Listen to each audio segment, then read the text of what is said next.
Abdul al-Sayed defeats Haley Stevens in a tightly contested Michigan Senate primary race. Congratulations, you guys nominated another guy to the Senate who vows to continue to send weapons to Nazis in Ukraine and promote forever war against Russia. Abdul al-Sayed lied to people when he said he was anti-war. He claimed he opposed sending taxpayer money overseas in order to fight foreign wars, except if they're Nazis in Ukraine who want to kill more Russians. Can you explain your position on foreign aid as it applies to Israel, but also more broadly? Yeah, look, I just don't believe in unconditional foreign military aid. Abdul al-Sayed hates guns, and he wants the American people to be limited in the amount of guns that they can own. Except if you're a Nazi in Ukraine, then he 100% is pro-gun and is willing to arm them to the teeth. The NATO left claims they are against gun violence. Meanwhile, the weapon shipments that they approved being sent to Ukraine is leading to a black market boom of guns that are now being sent in the hands of terrorist groups and neo-Nazis. Abdul al-Sayed and the NATO left claims to care about the environment. Meanwhile, they support Ukraine, who blew up the Nord Stream pipeline, the largest act of eco-terrorism in human history. The intellectual inconsistencies from the NATO left is endless. What does it matter if you advocate for social welfare programs if you are also pushing for a massively destabilizing war against a nuclear superpower? The ruling class is using the issue of Palestine in order to normalize other pro-war positions in left spaces. Supporting NATO is incompatible with Palestinian liberation and the peace movement as a whole. What's poppin'? My friends, my family, welcome back. You guys know I'm always in the lab cooking, and I've been spending my time educating people about this Dubai landlord, because many people told me that ever since I've been covering him, that they learned stuff about him that they had no idea the entire time. They thought he was a anti-Zionist resistance fighter, anti-establishment. Why? And this is the question I have, and this is the question that everyone should be asking themselves right now. Why did the entirety of the left media, the Bernie media industrial complex, I'm post-duopoly. These people are Democratic Party sheepdogs. Why did they lie to people about this guy being anti-war? Before I looked into this guy, I explained this in my last show. Before I really looked into this guy, I was like, whoa, everyone's saying this guy is super anti-war, anti-Zionist. And my question was like, why is he running as a Democrat? That's kind of suspicious. And then I looked into him and I realized, oh, you guys are being lied to.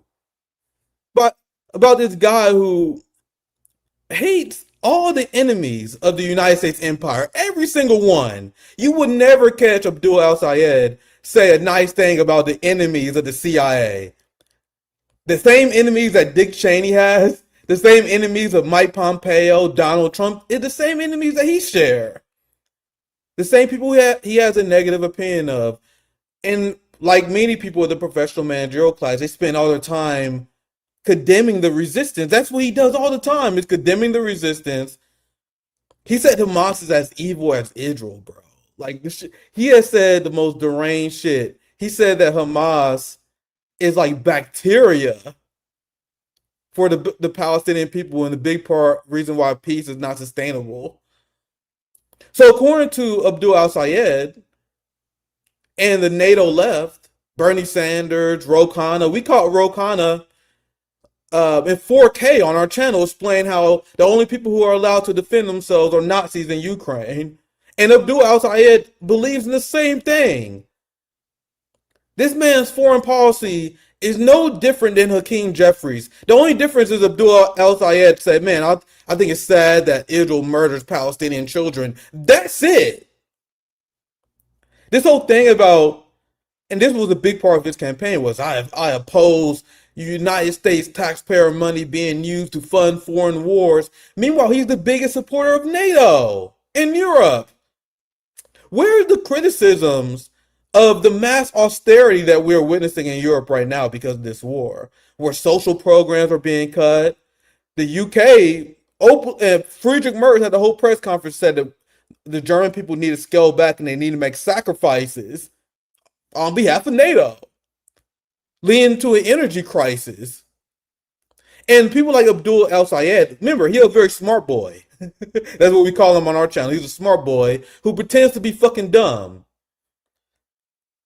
Because these NATO leftists, they try to erase history and pretend that the conflict in Ukraine started in 2022, despite the fact that left academics and anti-imperialist journalists was covering Ukraine the entirety of the late 2010s.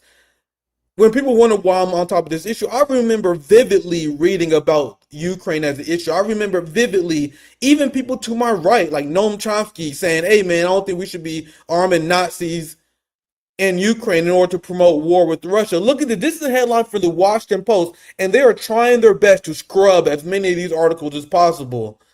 But there's still plenty. There's still plenty of information out there about what Ukraine was like pre-2022. And then people like Abdul Al-Sayed and the entirety of the NATO left played dumb. Look, this is from Washington Post, 2018. The war in Ukraine is more devastating than you know. This is from the Washington Post, by the way. I know it's a small screenshot. I had to take a screenshot quickly before they ad blocked me. That's why it's like that. But you can find this article. Google it. You can find this article. But if you was to ask a liberal now, there was no war in Ukraine. It was complete peace until Vladimir Putin ruined the peace of the Ukrainian people who are living in harmony with each other. No, Ukraine was a deeply divided country, and the CIA manipulated those divisions and sponsored the Ukrainian fascist regime and the mass murder and execution of ethnic Russians. The war in Ukraine is more devastating than you know. And one thing that the West did to justify this, they would say, well, don't you know that many of these ethnic Russians in eastern Ukraine who are Ukrainian citizens, don't you know that they want friendly relations with Russia? Ukraine has the right to kill and torture them now. Do you realize how insane this position by the NATO left in the entire Western establishment is? Can you imagine? I think most people can imagine this because Donald Trump is a psychopath. But imagine in a alternate reality where Donald Trump wants to physically annex Canada. And Donald Trump and the Republicans, remember in this reality, let's say Donald Trump and the Republicans are extremely anti-Canada. They're tired of them being too woke or whatever. Let's say Donald Trump said he wants to fully annex Canada and he plans on doing this immediately. And anyone who opposes them is a traitor to the United States. So, of course, the Democratic Party, who supports Canada as an ally of the United States, they will say, well, we don't support this. This is a red alarm. This is a massive attack towards our sovereignty. So the Democratic Party would oppose Donald Trump if Donald Trump decides to wage war and annex Canada, right? So imagine if you wanted peace with Canada instead of war with Canada. And then the response of Donald Trump was to ban the Democratic Party from the ballots in order to stop them from opposing his agenda.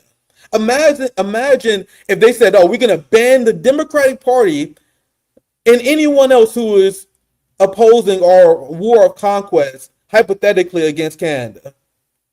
And stopping us murdering the Canadian people. That is the level of fascism that people are supporting in Ukraine. And this is stuff that even the UN used to report about. You can find this report as well. There was many headlines that I was looking for that was covering this report. Very hard to find them.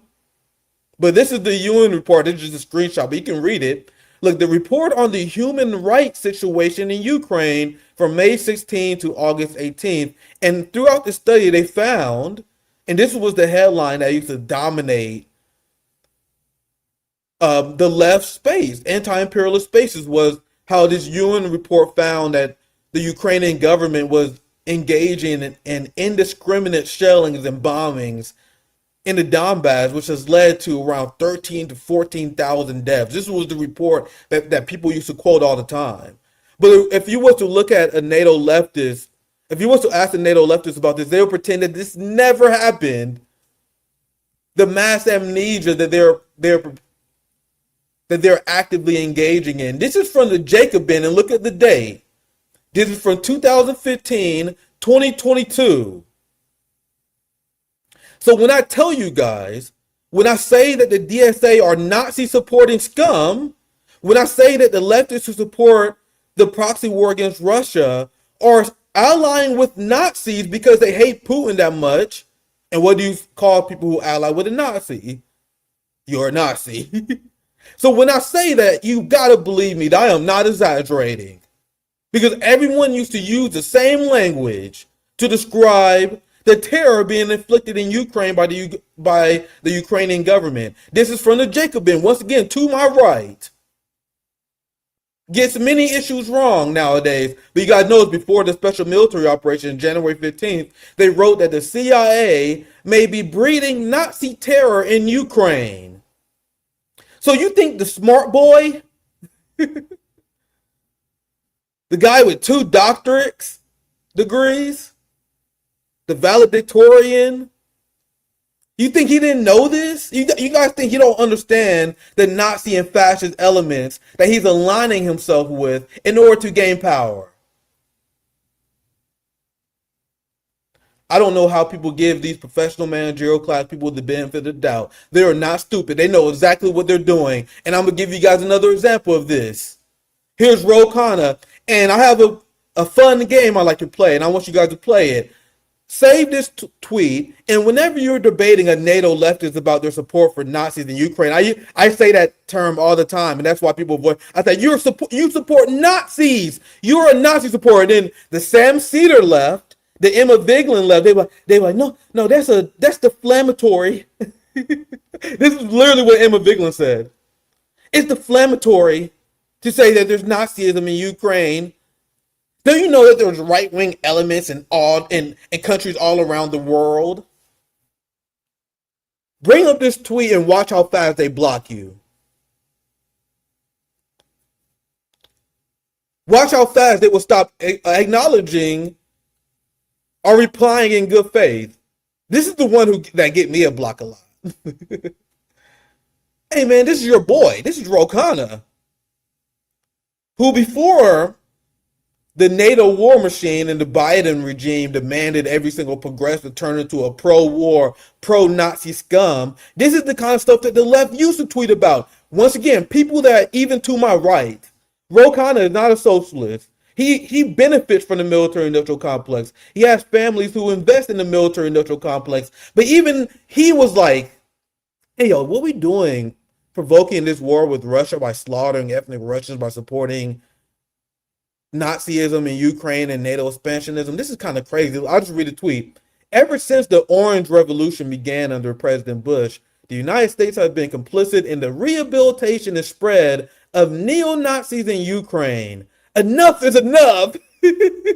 I guess it wasn't enough. Then they told you to cut it out, Ro, and he like, well, I guess it is enough. Our government must stand up to Azov Battalion and other fascist groups.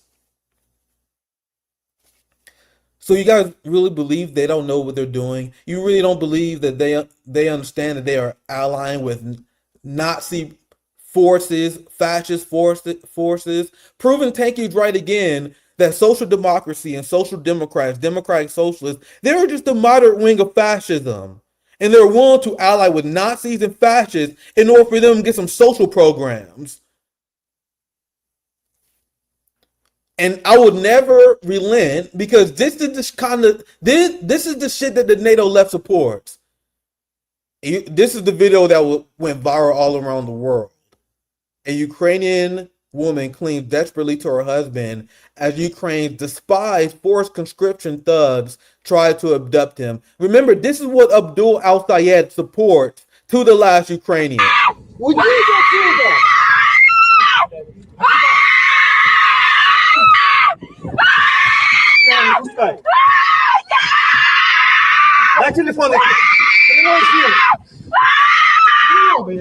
Пошли вон! Мне 19 лет!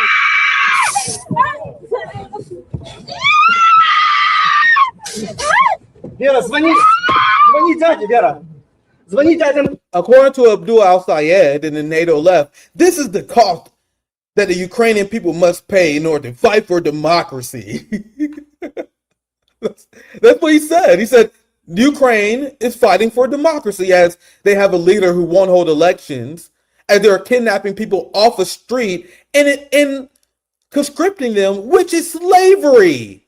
This is why modern republics decide that conscription was immoral. Conscription is slavery. You are taking someone who do not want to provide labor towards your political cause. You are taking them off the streets and you are forcing them to fight a war. That is slavery. So the NATO left and everyone who supports Ukraine, they actively support slavery of the Ukrainian people so they can die for BlackRock. And then people in the United States say, well, don't you know this is just a small disagreement? Come on, man, we got to overlook this. Don't you want some free buses? Fuck anyone who supports this. This is insanity. Listen to the terror in her voice. Вера, звони дяде, Вера. Звони дяде Андрею. Звони дяде Андрею. Мне плохо. Мне плохо, вы меня убиваете! Убиваю! Ладно, давайте им документы. Я привезу документы. So I will never apologize for my admiration of the Russian culture and how I respected their fighting against the entirety of NATO. I will never apologize for that. But you guys see how you don't even have to have my position. You don't even have to be pro-Russia. You can even have a little bit of hatred of Putin in your heart if you're feeling a little liberal. Even if you don't like Russia and Putin, you can be like, hey man, I don't think you guys should be kidnapping Ukrainians and sending them to the meat grinder just so Ukraine has the right to enter NATO. That's what this is all for. So Nazi forces can continue to run NATO. The United States can use Ukraine as a base to spy on Russia. And they can have a way, a country they can smuggle arms through, because that's what Ukraine was for. It was the weapon smuggling capital of the world, the most corrupt country in Europe. These are things that people used to report on before the Great Amnesia.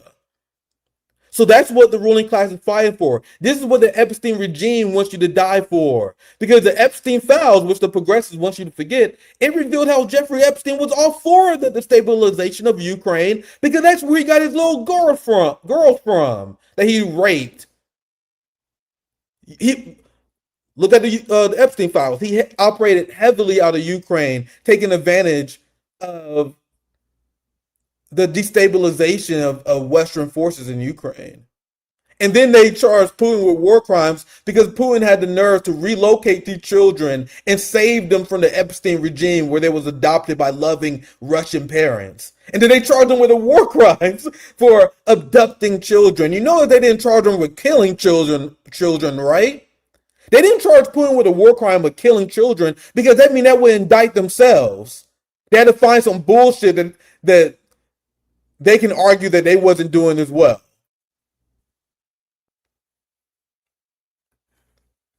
But this is his opponent. So in Michigan, no matter who you vote for, you're going to have a representative who's going to send your taxpayer money to fund Nazis in Ukraine, which will lead to the promotion of World War III. These are not small disagreements. The progressives are just stupid.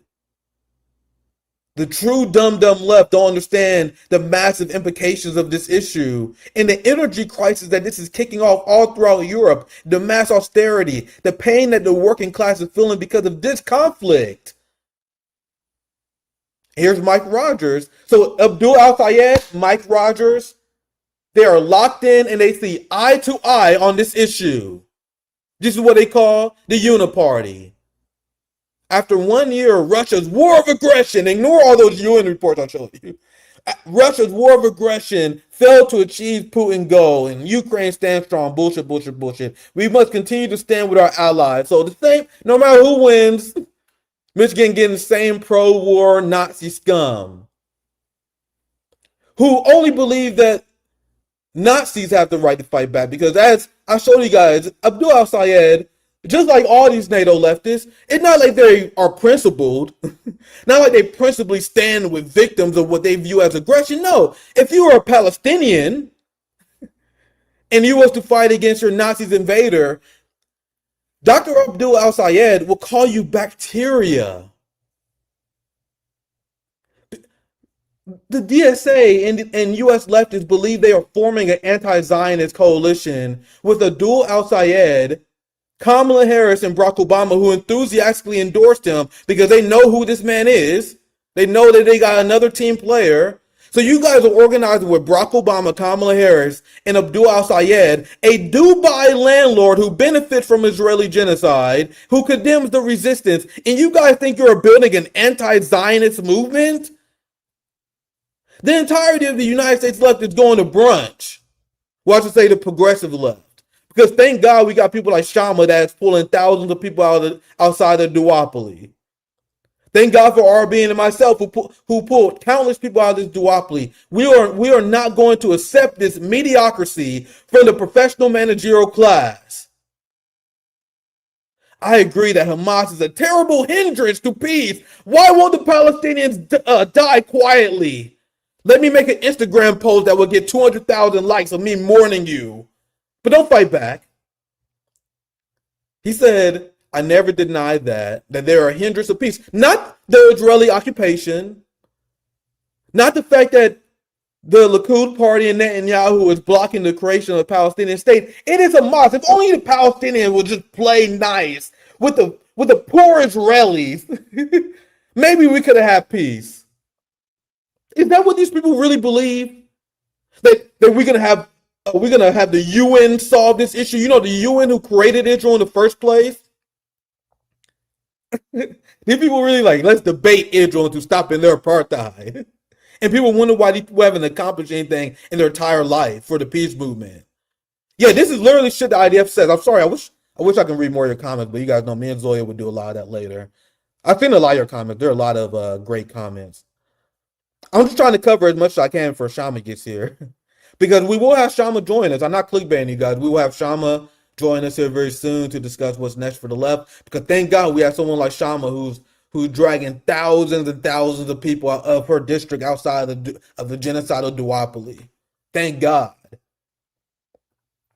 But here he refers to Hamas as bacteria. Hamas is like a bacteria infection. An immunodeficiency. Hamas is a bacteria. That's crazy. You want to see something else that's crazy? That none of your favorite media commentators showed you, that he said that Hassan Piker, I guaranteed you, did not mention this to his audience at all. Because I've seen a clip, I don't have time to show you, but there was a clip where Hassan was showing, he was listening to his interview where Abdul al-Sayed admitted that he was a capitalist, and everyone in Hassan chat was like, bro, what the fuck? They legitimately didn't know, and Hassan Piker pretended he didn't hear it. It was awkward as hell. I might show you guys the clip one day, because you can see his chat moved super fast. Bro, that shit sped up like 4 times. This, when he said he was a capitalist, even they was like, bro, hell no. What the hell? And a lot of these young Hassan fans, they mean well, they want socialism, but they get misled by these people. Because if you look at the chat, everyone's like, bro, this is not it. What the fuck? The same with Mom Dying, the same with Abdul al-Sayed. This is what I go through all the time while I explain people what they say. I will show people what the Dubai landlords say. And then people all the time are like, wait, what? I didn't know this. I didn't know this. I didn't know this. Very weird that you guys don't know about the Democrat that you guys are supporting. Well, it's okay if you're a working class person, but you got to understand that the Bernie Media Industrial Complex is doing this on purpose. This is what Abdul al-Sayed said about Hamas. He said Hamas is as evil as Israel. Hamas does not have a policy of murdering and targeting the entire family of IDF soldiers that they go after. You guys realize it's a policy of Israel to follow journalists, Palestinians back home, and they will murder their entire family. There's no policy of mass murdering in the Hamas charter. You guys realize that Israelis, They was protesting for the right to rape. They were protesting the right to rape. Palestinians are not protesting the right for Hamas to rape. There's no evidence that Hamas engaged in rape on October 7th. There's no evidence of any of this. But you guys see how Abdul al-Sayed, he connects and promotes the idea that the resistance is just as bad as the people committing genocide. This is literally Zionist garbage. This is the same shit you will hear from Chuck Schumer, but this is being repackaged in the greatest counterinsurgency that I have seen in my lifetime. The Democratic Party hijacking of this issue.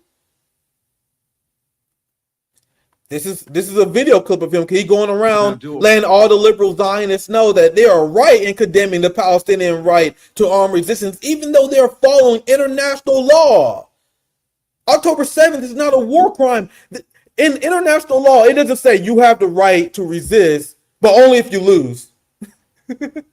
October 7th was an amazing battlefield success for Israel, to the point where they say it's a war crime. So these people believe, like, yeah, I believe that people have the right to resist as long as you lose, as long as you're dying. But if you have a successful operation, they will condemn the shit out of you. Now, Abdul, if people hear you say Netanyahu is a war criminal, and listen, I'm not going to quibble with you on that. I mean, but they might respond with the question, well, what about Hamas? Does he condemn Hamas? Does he condemn? Yes. I mean, I don't know. What should be done about Hamas? You know, it's funny because people always, they always assume that there's like, not that you're saying this, but that there's a gotcha. Like, I'm not a tribalist about this. I believe in principles. Yeah. So yes, I condemned Hamas on day one, right? I think they're wrong. I think they committed war crimes. That's not hard to say. I just don't know. He condemns Hamas. They're just like Israel, guys. This is J Street garbage. This is J Street garbage. And yeah, you guys see he doing an interview with Zionists like Jim Acosta and telling them that they're right about the resistance. The only people who have the right to defend themselves are Nazis in Ukraine, according to this guy. So they're not even principled. Yeah, he's the goodest goy. You guys think they allow a goy to win a Senate race? Unless they are a loyal, obedient goy? And he is. And Kamala Harris and Barack Obama are going to reward him for being an obedient goy. The way that left independent media lied about this man and told people he was anti-war, Zionist, resistance fighter. Laying siege to hospitals is a war crime. I'm against war crimes. Now you'll retort that Hamas is committing war crimes, to which I agree. I do not defend Hamas. It is not a state. It's a terrorist organization. Just saying shit that he learned in genocidal Western academia. That's why he got 2 doctorates. He learned how to repeat bullshit. Why is Hamas not a quote-unquote state, Abdul? The reason why they're not a quote-unquote official state is because Israel is blocking the creation of a Palestinian state. So if you're blocking people's right to self-determination and statehood, what do the people have the right to do in response to that? They have the right to resist that by armed resistance, which means they have the right to shoot to kill. Shoot to kill is in the doctrine of resistance. People like Abdul al-Sayed, they want the Palestinians to tickle Israel to death.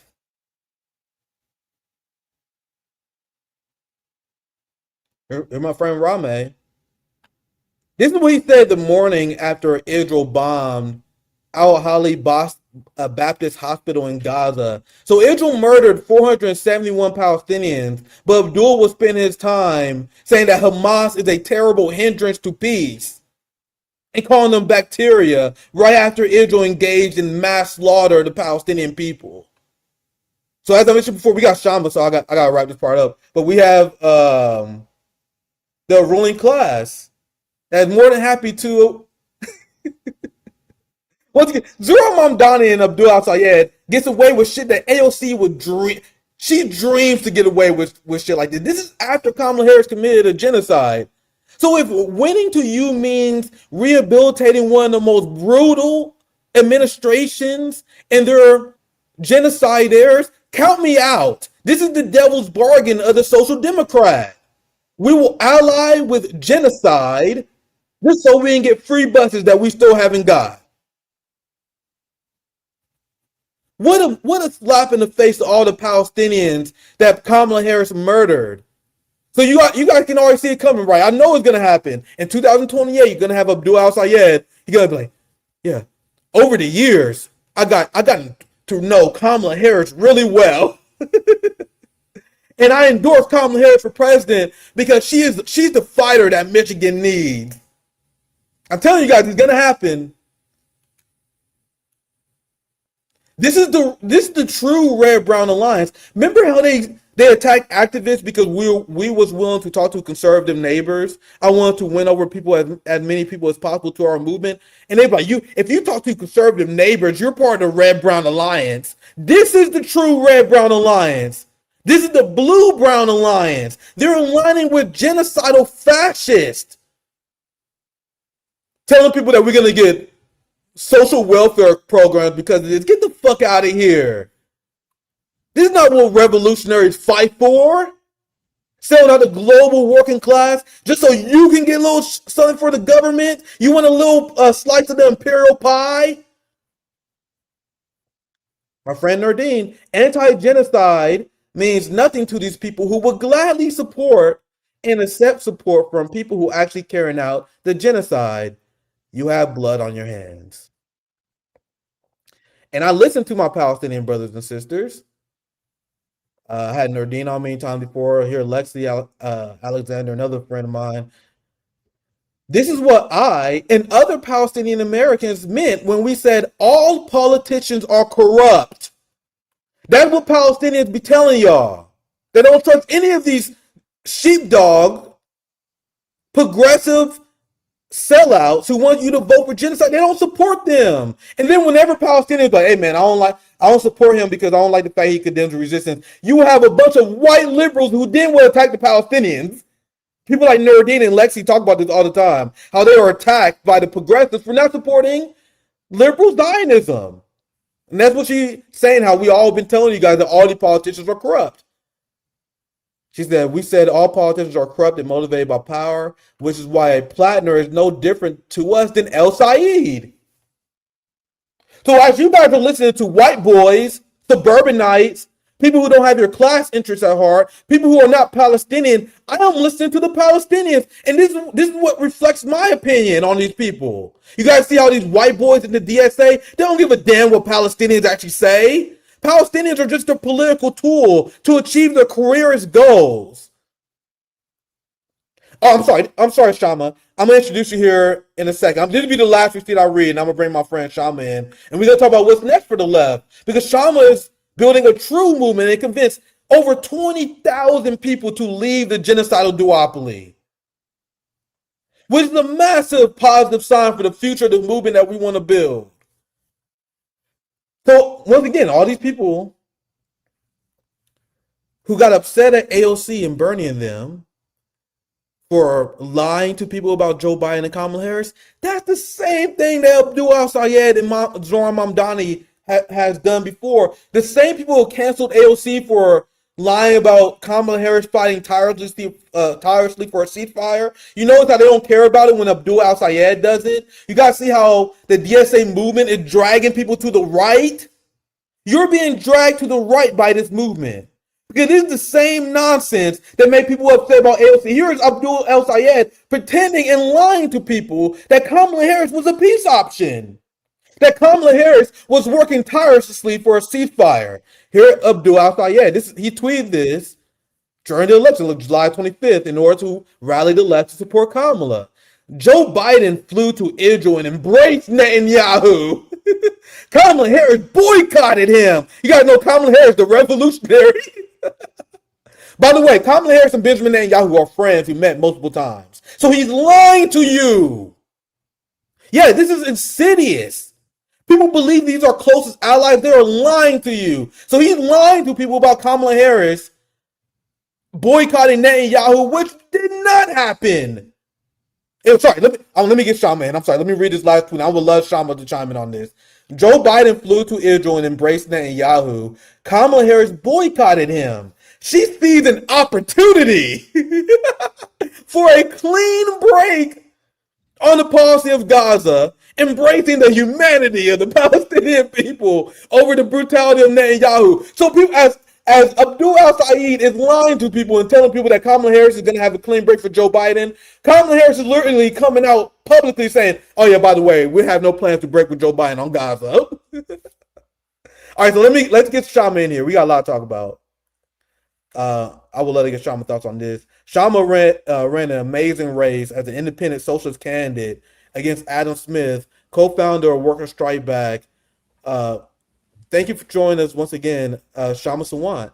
How you doing, my friend? I'm doing well. How are you doing, Nick? It's so nice to be with you again. Yeah, it's great to be with you. And I want to, we had to immediately bring you on after your election because you was fighting against the entirety of the gatekeeping class. And I explained this on Twitter earlier today how Kshama managed to drag over 22,000 people in her district outside of the two-party system, the two-party genocidal duopoly. That's despite the gatekeeping class having a blackout against her, and that's despite the entirety of the labor aristocracy, the labor unions in Seattle endorsing Adam Smith, and you still got a large amount of the votes. So I want to get your thoughts on what happens next, your thoughts on the elections, anything you want to reflect before I continue covering these issues. Once again, thank you for joining us, Kshama. What's your thoughts? Thank you so much for having me, Nick. Yeah, of course, I want to weigh in on the Michigan primary and the aftermath of it, and AOC's recent statements and all of that, and the direction for the left, and the direction for the working class, as you said. What are the next steps? But just, I think it would help to also talk about how the election shaped up, our election, how our race shaped up, what were the obstacles we faced, because there's lots of lessons there for the working class, because it's never going to be something straightforward or easy for the working class to win any victories. And so we have to learn lessons. And one of the most fundamental lessons that we have to learn is who's on our side and who is not. I think that sounds very simple, but in reality, one of the most confusing things for working people is the role of gatekeeper. So I think it'll help for us to sort of dissect what happened in our election a little bit. But just to start by saying that we have won, as of now, almost all the votes have been counted. So we have won almost 24,000 votes, which is over 17% of the vote, in a 5-way race as a Marxist, as a revolutionary socialist, in a 5-way race against a Republican and 2 Democrats, including the incumbent Democrat, but there was also another Democrat who played a crucial role for the establishment. And so this is an absolutely historic result for an openly Marxist candidate, and the largest ever result for a Marxist campaign running for the U.S. Congress, for the House. I mean, obviously in the Senate, things are different, but this is the most historic result for a Marxist candidate running for the U.S. Congress. And I think that this does, as you said, it does show a huge opening for not only independent politics, but actually Marxist, anti-capitalist, anti-establishment politics. It's not just that our campaign was independent in name, which of course we were independent, and we ran in the same primary as the Democrats and Republicans, because Washington State has a jungle primary with all candidates running in the same primary. But we were not just independent in name. Our campaign was very, very clearly anti-capitalist, anti-Israel, and anti-US US capitalism, and US and both the Democratic and Republican parties. I think that's the most crucial thing. And I want to talk more about our race and how it shaped up and all of that. But I'll just say one last thing here for the moment, that in terms of next steps, everything else, Nick, everything else is a non-starter unless we absolutely relentlessly insist on building mass movements, militant mass movements that have leaderships that are completely not only independent of the Democratic and Republican parties, but who are in a fight back against the Democratic and Republican parties. Unless we have that, it's a non-starter. Yeah, this is I know they were still counting some votes. You said it's up to 24,000. but you was performing DSA established candidates. Like this was one. Like I'll read this tweet. Kshama got as much of the vote as an independent as Sakat got as a Democrat. So there are a lot of people who just focus just on the electoral aspect of that. I said many times on my channel, and this has always been my position, that electoralism is just a tool. It's just one small tool of the basket that we have of organizing an overall working class movement.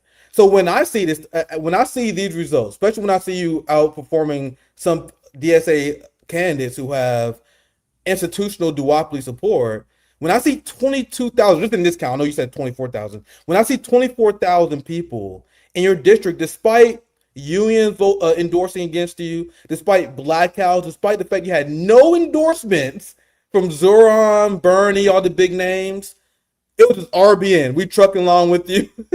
Yeah, our friend Brianna Joy Gray, a lot of our homies trucking along with you, and still 22,000 people left the ruling class, left the duopoly. Because this is why I said we need to give people an option. Now these are the people that are extremely reachable, and we can just expound on this even more. Because most people don't even win their first election. Especially I mean, and just to please continue. No, just don't mean to interrupt you, but I just wanted to emphasize that your point that those 24,000 people voted for a Marxist saying that capitalism needs to be overthrown and that the big corporations need to be taken into democratic public ownership. This is what we were saying. We have been talking about a permanent arms embargo on Israel to end all military aid to the Israeli state. We've literally been saying, I've been saying as a candidate, Marxist candidate, that the apartheid Israeli state is an organ of US imperialism and needs to be smashed. And we have been fighting for free healthcare for all, funded by taxing the billionaires and multimillionaires. And 24,000 people voted for this agenda. Yeah, and these are the people that are extremely reachable. These are the people we need. And as we continue to show up for the working class, our coalition only grows. DSA not accomplishing shit. The only thing they're accomplishing is getting people to support a pro-NATO genocidal party, pro-police state party. We're going to get to that later. Because now DSA candidates are saying that if you oppose the police state, you're woke. That they went a little bit too far. So they coming out and supporting the police state. They supporting NATO. They condemning the resistance. It's the status quo. What exactly are you guys winning? And they never mentioned this. In 40 years as an organization, they don't have a problem losing elections. Name one prominent national policy demand that the DSA had on their platform over the last 40 years that they got passed. Not a single damn one. The only thing they effectively do is sheepdog people back into the Democratic Party and squell their revolutionary anger. That's why it's a waste of time. But when we have independent socialist candidates, when we are providing people another alternative and another option to this duopoly, that means you gain something every election. Every election, we are picking people off the pendulum. Every single one. Most people don't win the first election. The first election is just establishing yourself as a legitimate force, establishing your organizing credentials, building your base. So building this outside of the duopoly is inherently a plus. And that, I don't care about, we knew this was going to be an uphill fight. You said this on the show. You said this everywhere you go. You knew this was going to be an uphill fight. You know this is going to be hard to win. But what is the value of electoralism? As someone who put a little stock in it, the only value of it is as an organizing tool to get people outside of the mindset that they have to vote for these capitalist genocidal scum, if that makes sense. But Kshama, I'm sorry I'm ranty. Any thoughts you want to continue on? No, all of that is absolutely accurate, and it is absolutely scandalous what we've seen, the stepping back and complete abandonment of the fight against racism and police brutality. I mean, AOC statements, saying, woke one is gone or whatever. Sorry, I'm paraphrasing. I can't remember exactly what she said, but something like that. Was that? Yeah, we're gonna get to the video soon, but please continue. Oh yeah. Let's save it for that then. I think one of the things we should talk about, Nick, as I was saying earlier, is what the terrain of our election, what our campaign faced in the election. I think that's very instructive because we had said, and as you said, Nick, I had said from the very beginning that this was going to be an uphill task, and we had practically, we had predicted, we meaning the leadership of my Marxist organization, Revolutionary Workers, we had predicted, and our predictions came out to be true, which is that usually the Republican Party, there are 2 or 3 Republican candidates who usually run against Adam Smith. This is the main incumbent. This is the Democratic incumbent who has voted for the genocide. He has voted for war after war. He's a warmongering darling of AIPAC and the Zionist lobby. He has also voted to create and fund ICE. And so it is habitual for 2 or 3 Republicans to run against him. And they don't run to win against him because Adam Smith is, as somebody said, more Republican than Republicans themselves. So the Republican Party has no interest in removing Adam Smith, but, just pro forma, they run candidates. But we had predicted that this time, in order to keep me out from the November election, that they would try to consolidate all the Republican votes in the district around one candidate. That is precisely what they did. Doug Bassler was the only Republican who ran. He didn't even campaign. You didn't see him anywhere around. But, the district is pretty vast, and it includes very left-leaning parts of Seattle. It also includes suburban areas where people do habitually vote Republicans.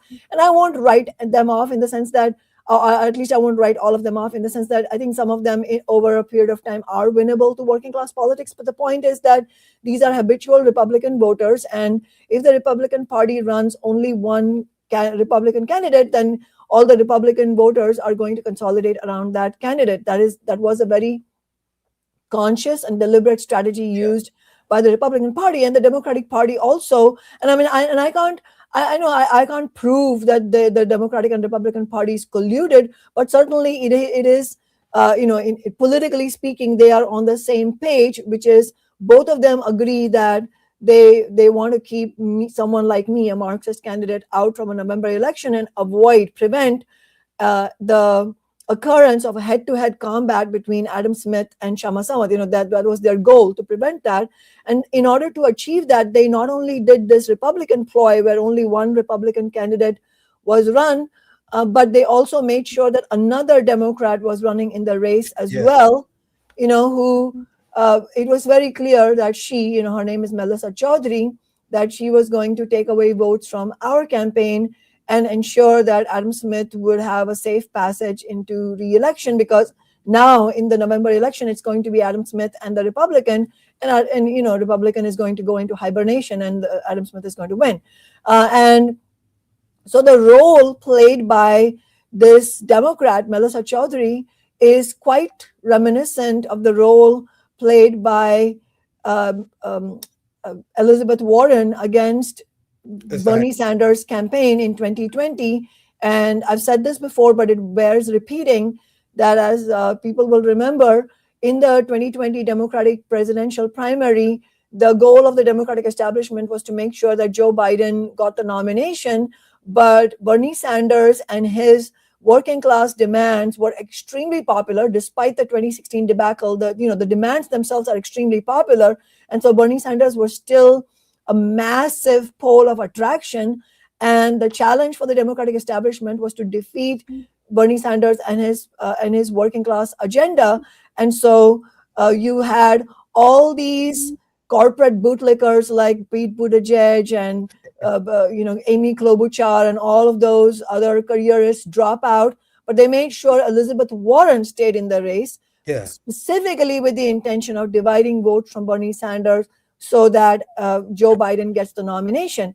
In fact, in this case, it was even worse. That I don't think by any stretch of the imagination you can even claim that Melissa Chaudhry, this Democrat who ran against me, is even progressive in name. Like, she never called herself progressive. She had a very centrist agenda.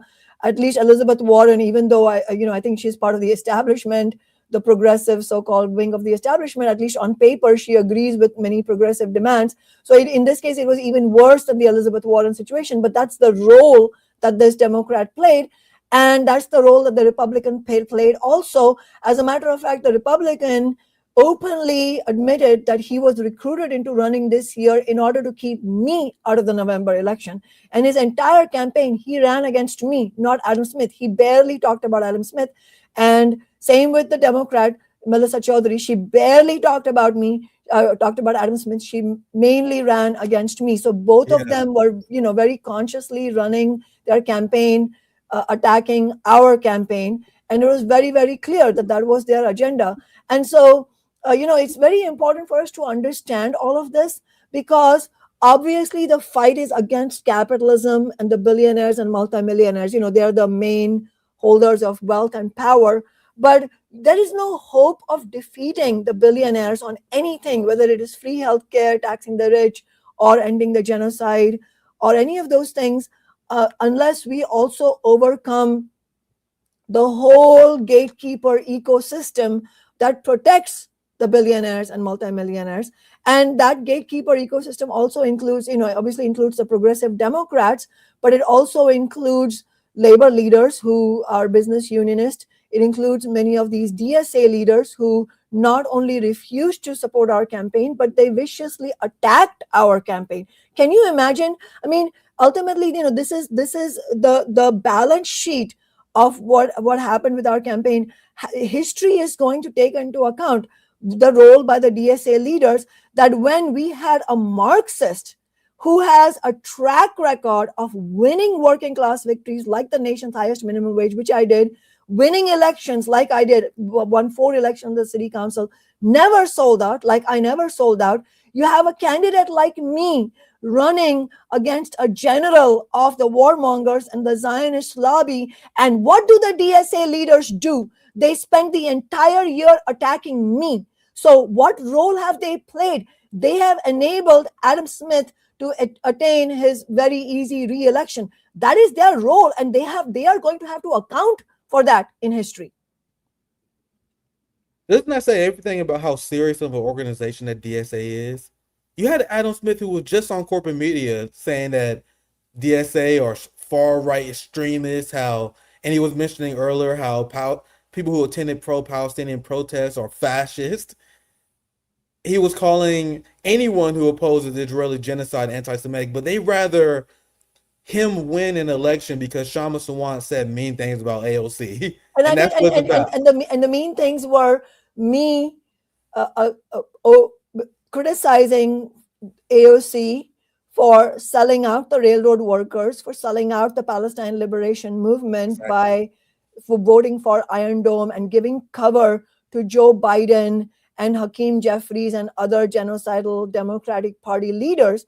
That is my moral and political duty. If I did not do that, I would be failing the working class and the Palestine movement, and I would be questioned by history, about my role and how I sold out. And I, in order to keep cozy relations with some people at the top of the DSA, I refused to stand with the anti-war and anti-genocide movement and with working class people, and make it very clear the role that AOC and other progressive Democrats are playing. If I had not called that out, that would have been an abdication of duty on my part. And I'm not going to have anything to do with that. I'm not going to have anything to do with any abdication of duty.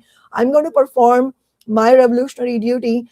And in return for that, this is what the DSA leaders have done. And that is why, Nick, I just want to be clear, from the very beginning, my message to the DSA leaders was, you don't owe anything to me personally, but you do owe it to the working class of America.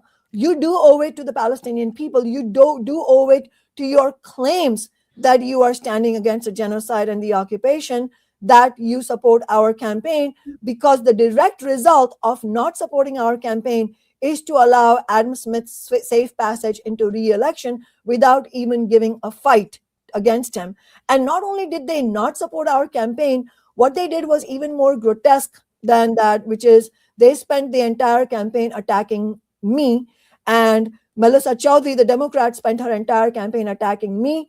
The Republican Doug Blassler in our race spent his campaign attacking me and attacking our campaign. It's not personal. They're attacking me because I am the representative of these Marxist politics and anti-capitalist politics. So all of these people have done this. And so my point is that if we want to go forward, we have to learn all of these lessons.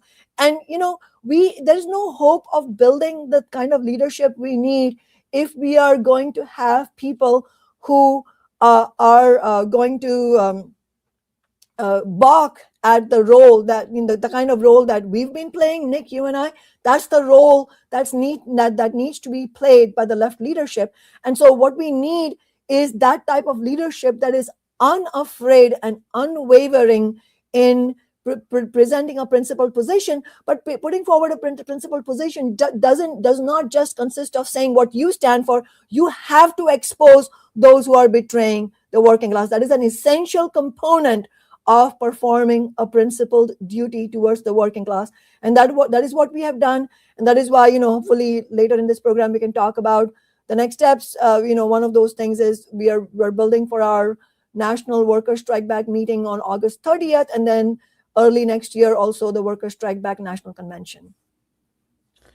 There are DSA leaders and DSA organizers who are on social media who are celebrating the victory of Adam Smith over Kshama Sawant. They're giddy over it because Kshama Sawant laid a very poignant and devastating criticism on DSA and AOC, that it was funneling revolutionary energy back into the Democratic Party. That was the criticism. That's the criticism I have of them. That's the criticism that we made very public. Like, hey man, why aren't you supporting independent socialists? Why aren't you supporting any organizations that's independent of the Democratic Party? So in order to prove Kshama Sawant correct, during Kshama Sawant election, she proved everything we said about them accurate, because they made the active decision via vote in the DSA to allow a Zionist to win. And Kshama, what are they saying right now? They're like, Ben, if you kissed our boot and have DSA support, then you would have won. So there's a lot of accounts saying this, like, man, if you had DSA support, you would have won. What is the inverse of that statement? The inverse of that statement is, we are the reason why Adam Smith won. If they're saying that Kshama lost because she was hostile to DSA, the conclusion you make is that DSA supported Adam Smith. They chose Adam Smith to win because Kshama Sawant made an accurate prediction. They could have proved Kshama and me wrong right there. I knew they wouldn't, because I understand class dynamics. I understand the history of the organization and what they're actually for. But they could have easily proved us wrong, shut us up. Imagine how dumb we would have looked if they were showing up at RBM Mutual Aid, showing up supporting independent activities. So our criticism of them was not just that it was building a genocidal red-brown alliance with Democrats. It was also that they refused to support anything that wasn't in the Democratic Party. So by doing so, they proved you and your criticism inherently correct, which is why it's always a good thing to see, because if you look at the results, people will always just vote for the Republican and Democrat, because that's what Americans are used to, and they're trained to inherently vote and think that the two-party system is legitimate. But pulling tens of thousands of people out of that, despite not having the support of DSA, I think that speaks volumes on why they was afraid that you was going to be successful. They was afraid if anyone who wins outside the Democratic Party, because that delegitimizes their failed project. I'll give you last word on this, Kshama, and then we can go through some receipts. And a lot of the receipts I have will prove a lot of our arguments even more correct, because they're currently forming a coalition with Kamala Harris and Barack Obama. So we'll get to that very soon, and we'll eventually get to the AOC video that I know you're chomping at the bit to respond to. But before I continue, do you have anything else on this topic you want to reply to, Kshama? Yes. First of all, just to agree with you, Nick, that yes, the main reason why they were not only not supporting, the DSA leaders were not only not supporting our campaign, but were viciously attacking us, was precisely because our kind of politics exposes their betrayals, exposes their real position is not about building movements that can succeed in winning victories for the working class and for the anti-war movement, but they're in the business of becoming the more so-called progressive wing of the political establishment. That's what they're in the business of. They're in the business of making individual careers. They're in the business of equating careerist electoral election victories to victories for the working class. Like, we are supposed to be happy that they all won elections. And yes, if in our view, when we won 4 elections on the Seattle City Council, those elections were the gateway to winning the working class victories that we won. But for us, the election victories were never an end in themselves, because what the hell do we do with an election office if we're not going to fight for the working class?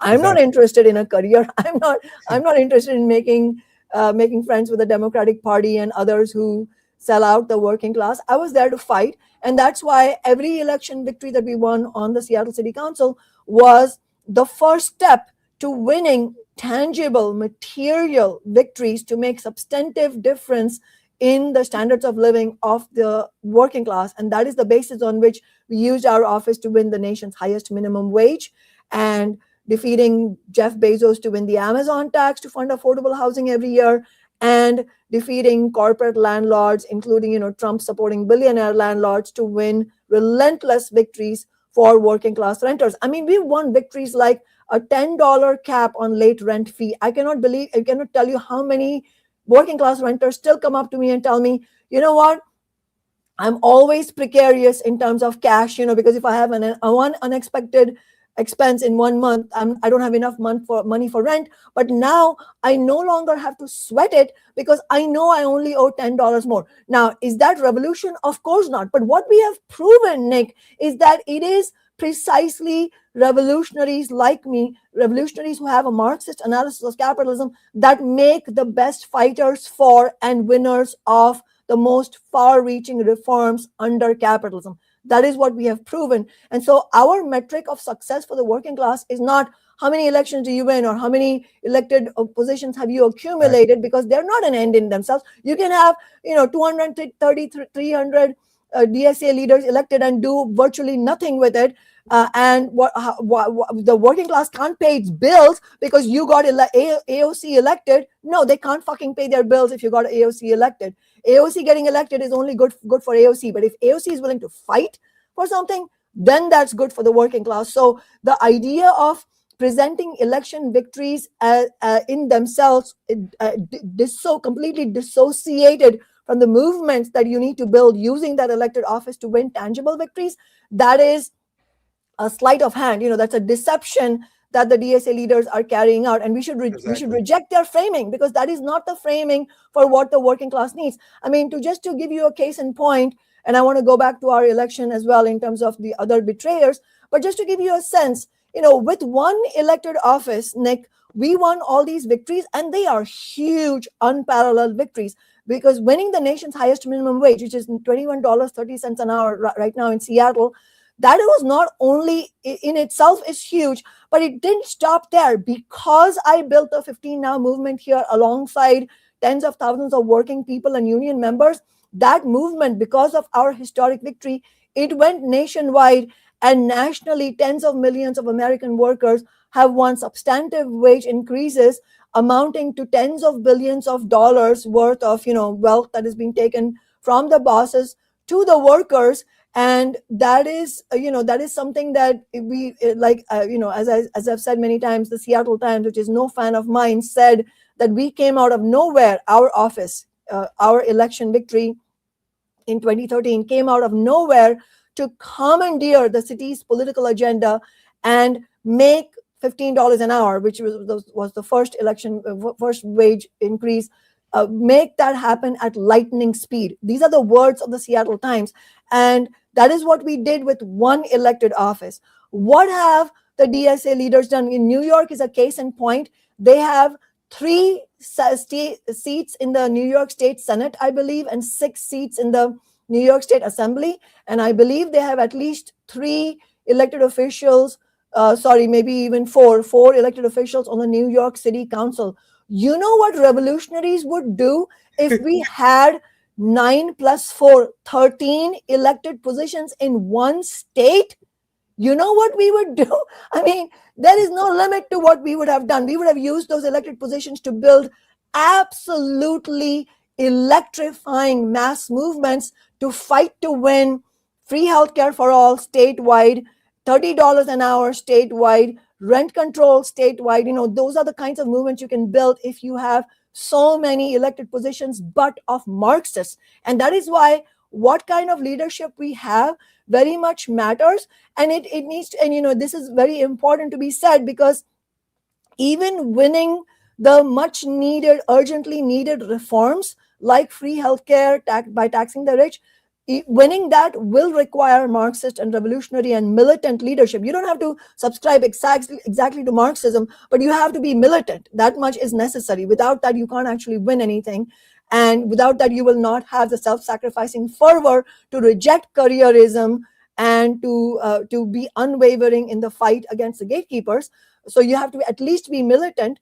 And just to win those reforms will take that. But as we know, those reforms themselves will also not be enough. The reason Marxists make the best fighters for reforms is that we use that fight for reforms to build on an ongoing fighting capacity of the working class, whose most important task is to overthrow capitalism. It is building that revolutionary understanding that allows us to build a strong enough leadership to win far-reaching reforms, precisely because reforms are not an end in themselves. But I'm trying to make the point that even if only reforms were what you were concerned about, you need militants and revolutionaries, because the people who are in the business of appeasing the democratic establishment, as the DSA leadership is, are simply not going to win those victories. And just a note about who else betrayed the working class in this election. The Sierra Club endorsed Adam Smith. Planned Parenthood endorsed Adam Smith. I mean, this is absolutely rotten. Perhaps not exactly surprising, but it needs to be mentioned, because you can't give them a free pass by saying, well, I'm not surprised. You have to actually call them out. And especially Planned Parenthood needs to be called out, because what is the data from the United Nations, Nick? The data from the United Nations shows that the Israeli state has specifically targeted women and girls and children as targets for deaths and losing limbs in the genocide.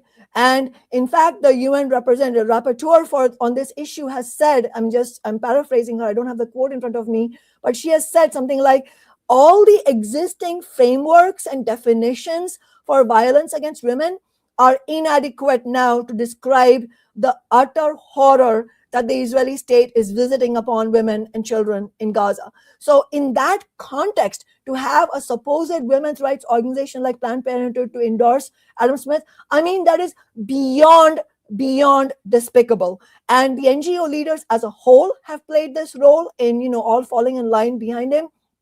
The leaders of the Washington State Labor Council, the leaders of the National Education Association, the leaders of the Washington Federation of State Employees, which is the largest public sector union in this state, the leaders of the IFPTE, which is the parent union of the Boeing engineers, all of them endorsed Adam Smith.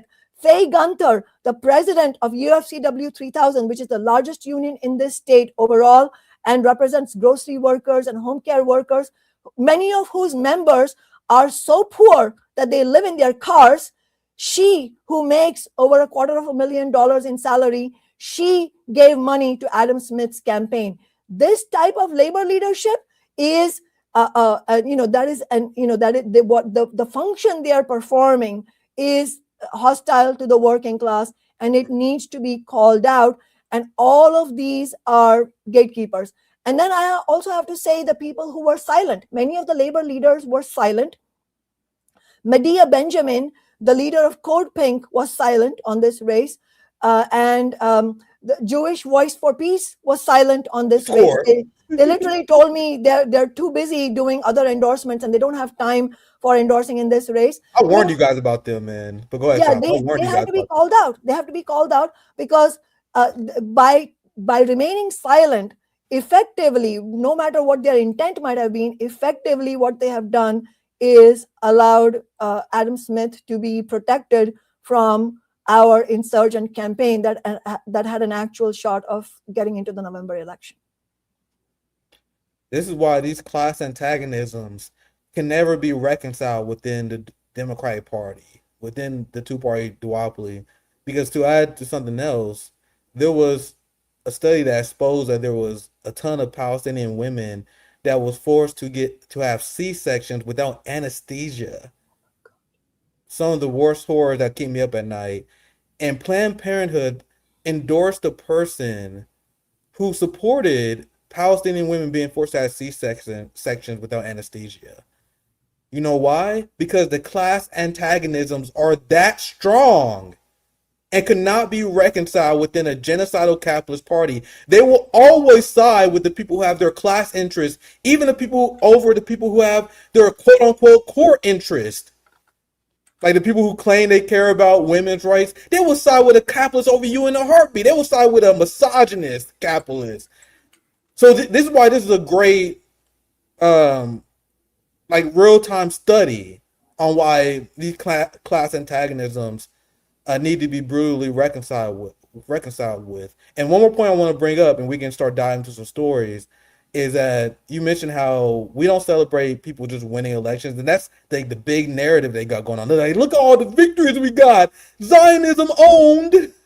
As they're annexing the West Bank, as they are criminalizing, with the help of Zohran Mamdani, by the way, in New York, pro-Palestinian protests against synagogues, as the Zionist regime is making gain after gain, as the working class continue to struggle and be cracked down, including in New York, where the working class are still struggling. They're like, yeah, look at all these victories we got, because they view their career success as victories for the working class, not policy victories. As a DSAer, this is what they always block me for. I'm like, man, name one policy goal that they accomplished on a national level. Not minimum wage, not paying maternity leave. They don't even talk about Medicare for all. They don't give a fuck about that. They gave up on a lot of these stuff. They are now abandoning defunded police. They abandoned criminal justice reform. They are literally, they abandon their policy objectives, and then they're like, look, we won elections. That is not how it is done. They're a 40-year organization. We mentioned it many times before. I don't have a criticism with them and their ability to win elections. What you do after winning said election? And I have to get to this because we got to dive into a few receipts before we get too late here. Because this is Dr. Abdul Al-Sayed. Once again, another victory. And the DSA people, they're fucking sneaky. They were like, man, don't you know that national DSA didn't endorse them? But they have like all these local DSA groups that endorsed them, DSA leaders who endorse them. So they always use that as a cop-out. Like, well, DSA National didn't endorse them, but you guys got a lot of DSA members rooting for him, supporting him. They always use these Weasley tricks to avoid accountability for them supporting landlords. So I don't know how you feel, Kshama, because I just assume that you don't believe that organizing behind a pro-war, pro-NATO Dubai landlord is not the direction that the working class should be going through. And as we were trying to form this anti-Zionist movement, and this is what I showed as before I introduced you, I want you to speak more about this. They are forming a coalition with people who committed genocide. This tweet I showed before, I know you probably saw me covering it. This is the same thing that AOC was accused of, where Dr. Abdul Al-Sayed essentially said that Kamala Harris is fighting for a ceasefire, and we're seeing a true alliance between K-Hive and Abdul Al-Sayed.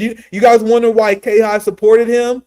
There was a lot of these tweets. This is from Too Raw Too Real, one of the most notorious class warriors for the Democratic Party, who attacks all the progressives, said insanely misogynist things that will get most people canceled.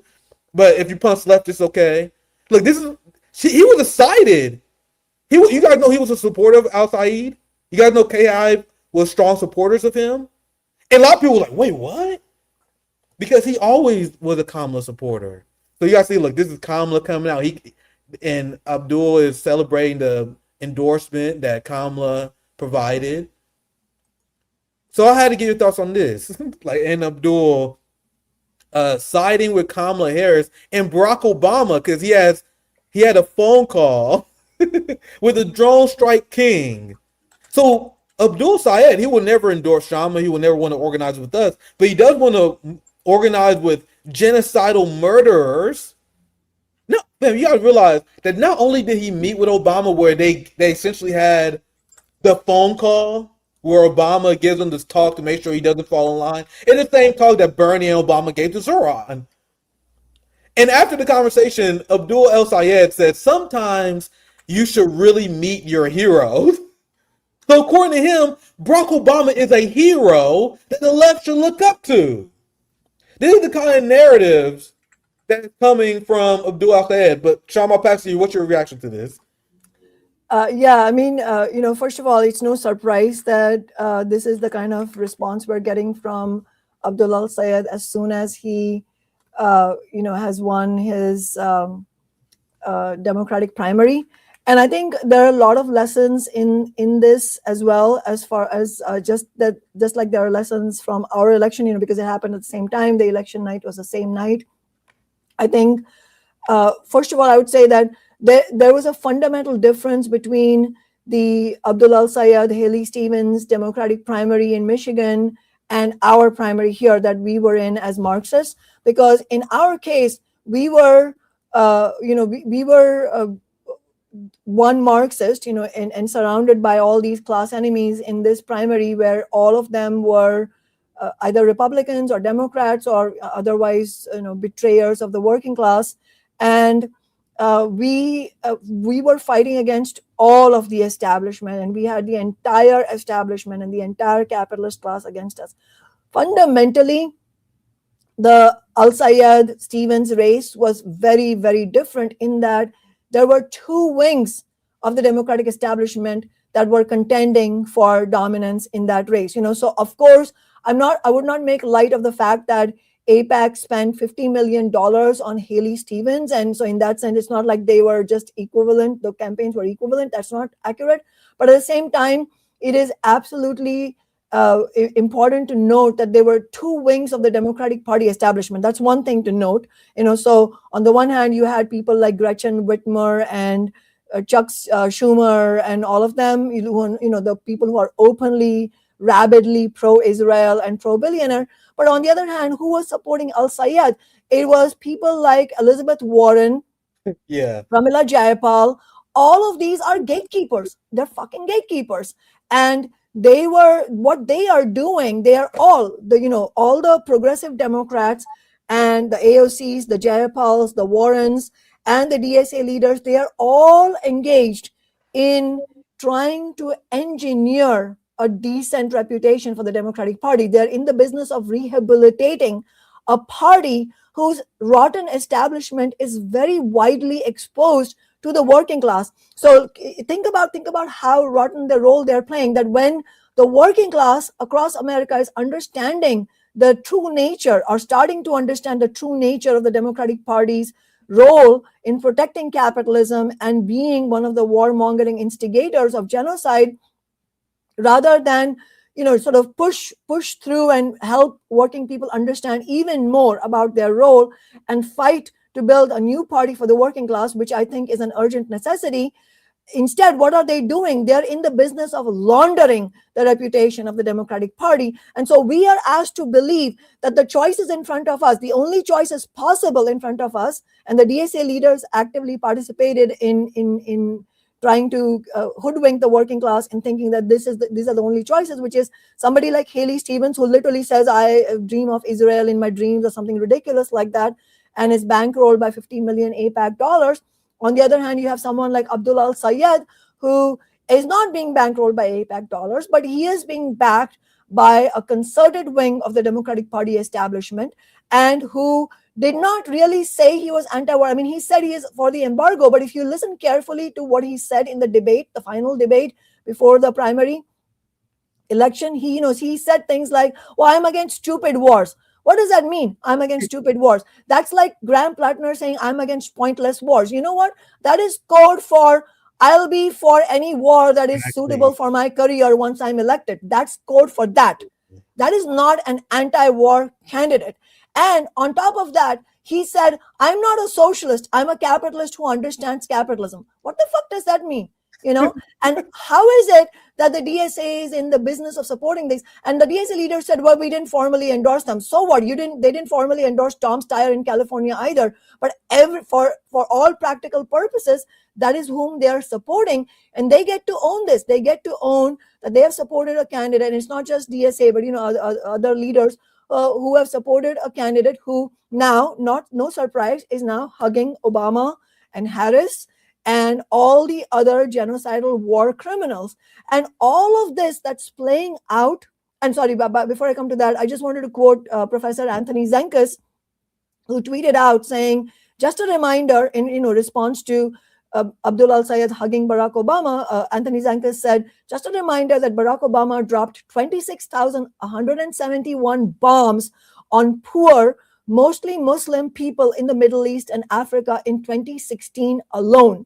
War criminal. So for Abdul al-Sayed to be hugging a war criminal like Barack Obama, a war criminal like Kamala Harris, is predictable stance now that he has won the primary. And everything, all of this is in service of rehabilitating the Democratic Party, whose reputation is in tatters, and all of it is a live action playing out of what a Democratic establishment guy said recently. I mean, it's an honest quote. I don't think he meant to be honest, but it's a very useful quote. It was from Politico. It says, every movement becomes the establishment at some point. A lot of the elected officials who are in office right now, he's talking about the Democratic Party, office now, were once part of a movement. This happens every 20, 30 years in the Democratic Party. It's not a bug. It's a feature of our two-party politics. In other words, the Democratic Party power players are systematically and consciously carrying out a strategy of co-opting all the anger at the cost of living crisis, all the anger that the misery that the working class is facing, the climate catastrophe, all of the anger against genocide and the occupation, all of that, capturing it back into the Democratic Party. And it's all, we have to point out, it's political theater that on the one hand, you have the Chuck Schumer wing of the Democratic Party and James Carville and all of them denouncing the DSA. And then on the other hand, you have people like Pramila Jayapal and Elizabeth Warren celebrating the DSA rise. All of that is political theater. They are all essentially on the same side of allowing the two-party system to regain ascendancy in the minds of the working class that is disgusted by both parties. This is the moment to be building a new party for the working class. And instead, what you have is this, this whole business of trying to get people back into the Democratic and Republican Party system, all of it together. And so all of this is going to be a dead end unless we fight for independent politics, and not just independent in name, but just somewhere on the sidelines, but actively fighting against the Democratic Party and the Republican Party, of course. But the Democratic Party is where a lot of this confusion lies, actively exposing the role of the Democratic Party and being relentless about it. And I'll just say, this is because this has just happened. A lot of this has happened recently, not being deterred by personal attacks. I mean, if I had $1 for every time a DSA leader called me narcissistic, Nick, I'd have a lot of money to donate to Worker Strike Back, So we cannot be deterred by personalized attacks like this, because these personalized attacks are a sign that they are threatened by our politics. You should take it as a badge of honor. And so I do take it as a badge of honor that all of these people are so just bent out of shape by the fact that our campaign attained such a historic result. We've put, look at what we've done, Nick. With this campaign, we have put down a historical marker for the working class, that this type of revolutionary politics filled with political clarity and unwavering integrity towards the working class and to the cause of Palestinian liberation and against capitalism actually can make huge impact on working class consciousness, having faith in the working class. All of this we have shown by throwing down this historical marker. So expect to be attacked by the gatekeepers. If they weren't attacking me, I would be worried about what I was doing wrong. Exactly, and very well said. There are a lot of DSA people who are obsessed with watching this, so it's great to see, and I think this comment is funny. Brother, there will never be a candidate who will meet your personal purity test. Once again, there are a lot of DSA Kshama hate watchers in the comments. So, guys, you're literally looking at one. It's not unreasonable for me to demand that you don't support Nazis. It's not unreasonable for me to demand that you don't support war. It's not unreasonable for me to be like, hey, man, I'm not going to support a damn landlord. I'm not going to support strike breakers and genocide supporters. Hey, but don't you know Abdul al-Sayed criticized Israel? Does not matter. What's worse, the uneducated liberal wine mom who don't pay attention to politics, who voted for Kamala Harris because she didn't know what Kamala did? Imagine how many people like that, Shaman. People just don't know. Maybe they're influenced by corporate media propaganda. Not really their fault. They're victims of propaganda. What's worse, that person voting for genocide or the person who can professionally articulate the genocide that Joe Biden and Kamala Harris armed and supported, and then they turn around and tell working class people and peace lovers that they gotta support genocide? These are moral litmus tests that I refuse to support. So when I say that I won't support anyone who's part of a genocidal police state party, that is not unreasonable. Because once again, people say, "Oh, Nick, who do you support?" You looking at one. You're looking at Kshama. I supported Jose Vega. He was an independent, anti-NATO, anti-war. Supported Joe Stein.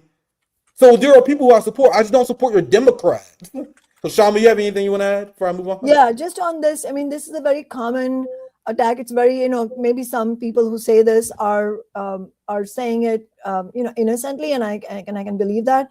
But regardless of what the intent is, let's look at the substance of the statement that, well, you can't have a purity test. Well, first of all, can I just turn it back on its head and say, well, if there isn't a purity test, and if you're attacking Nick and me for having a purity test, then why in the fuck did the DSA leadership did not endorse our campaign? If there's no purity test, right? There's no purity test. You can have disagreements with me and yet support our campaign, canvas for us in order to attain our common objective of defeating a genocidal Democrat, right? Then why didn't you do it? So I think that itself shows you the logical inconsistency in this whole statement of, well, there's no, you can't have a purity test. That is code, purity test. There's no purity test, dude, is code for you should shut up and get behind all of those who are leading everyone back into the folds of the imperialist Democratic Party that is hostile to the interests of the working class. That's what it is. And so I think we have to say that, pointing in the exact 180-degree wrong direction for the working class, that's not a purity test. That is a do or die requirement, sending the working class in the correct direction or in the exact wrong direction. That is a dead end. That is going to be fatal for the working class and for the Palestinian people. That's not a purity test. That is an absolute backbone of anything that can be built for the future. And so that's what we're talking about. But like I said, in reality, all of these statements of purity tests are purely in service of providing cover to those who betray the working class, while at the same time not supporting us. I mean, look at what happened this year, Nick. They are vilifying us for not supporting people like Abdul Al-Sayed and AOC, but then they're the people who didn't support our campaign. Exactly. So this is not about purity test. This is about politics. It's what political side you are on. And the DSA leadership is proving itself as not on the side of the working class by supporting all these candidates who may themselves not have taken money from AIPAC, but are hugging the genocidal establishment to death, while not only shunning our campaign, but viciously attacking our campaign. And that is why we have to call all of this out and be very clear about the kind of politics we need. This is not personal, this is political, and it is our duty to point the working class in the correct direction. Yeah, I would just say personally, I'm a proud purity tester. I've said it many times before. I'm a proud purity tester, guilty as charged, because to me, I draw a hard line against supporting the police state, supporting the military-industrial complex, and supporting Nazism. And I did in my intro. You guys are supporting Nazism in Europe. You guys are supporting mass social austerity and energy crisis gripping the entire continent of Europe and Africa. So yeah, I'm a proud purity tester when it comes to holding people accountable for that.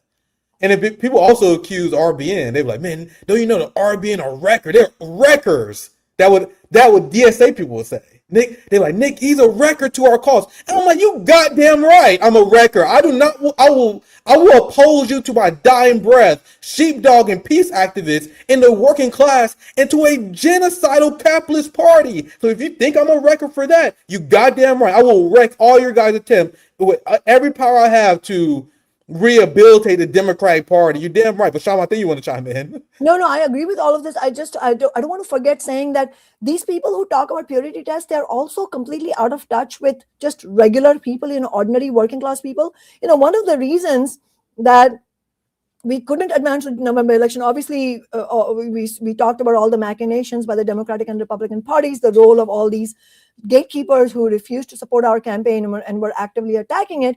But another very essential component here is the disgust and anger that ordinary people feel at the Democratic and Republican parties. For them, they don't go around telling themselves, "Oh, I don't need a purity test." If you want to call it a purity test, whatever you want to call it, they absolutely have that purity test. The working class is disengaged from electoral politics precisely because they do have a line they are not going to cross. They are angry at both parties, and that is one of the challenges that working class campaigns like ours face, which is that the turnout is usually lower than what we need in order to get through the primary, because people are checked out of electoral politics. And how could they not? I can't blame them, because they are disgusted by everyone. So all of these DSA leaders who say we can't have a purity test, well, go and talk to regular people and find out what they think. That's another thing. The reason we are so potent, Nick, the reason we are so effective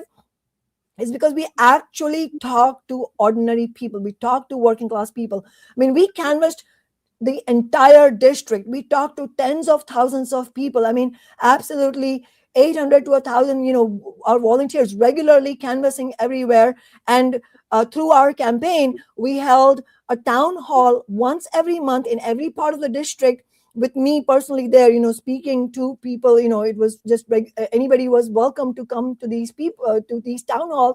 And we talked about the actual issues: free healthcare for all, funded by taxing the rich; national rent control; shutting down the data centers and stopping the AI related mass layoffs by fighting for a public sector living wage jobs guarantee. We talked about these issues, and then people were excited by that.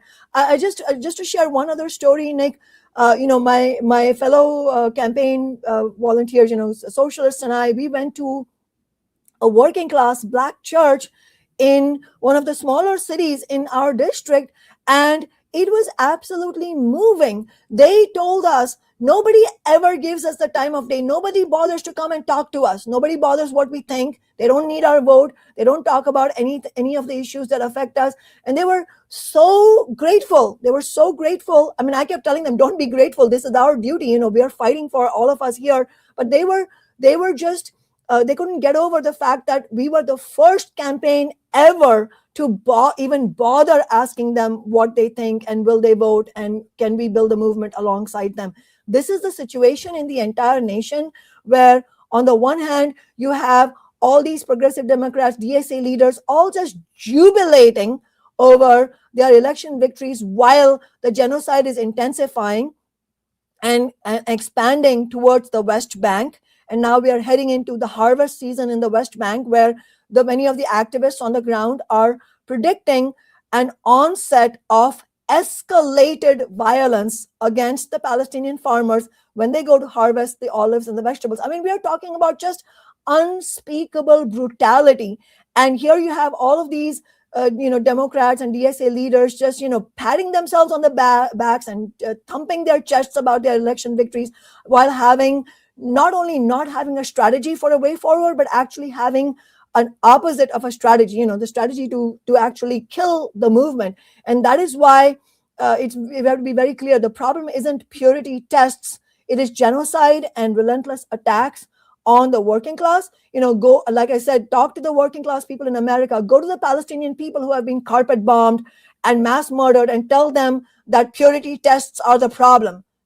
So that is the situation we're facing. What we need more than anything right now is class warfare. Class war back against the billionaires. There are two parties. They are rotten fucking capitalist system, starting with the gatekeepers that uphold the system. Yeah, very well said. I'm a hard pivot to some topics because we have to eventually. Let me know how you're doing on time, Shama. We still have a few things to cover. I'm fine. Yeah, I'm totally flexible. Yeah, this is a very enjoyable conversation. We still just scratching the surface. We left off here. This is where we left off.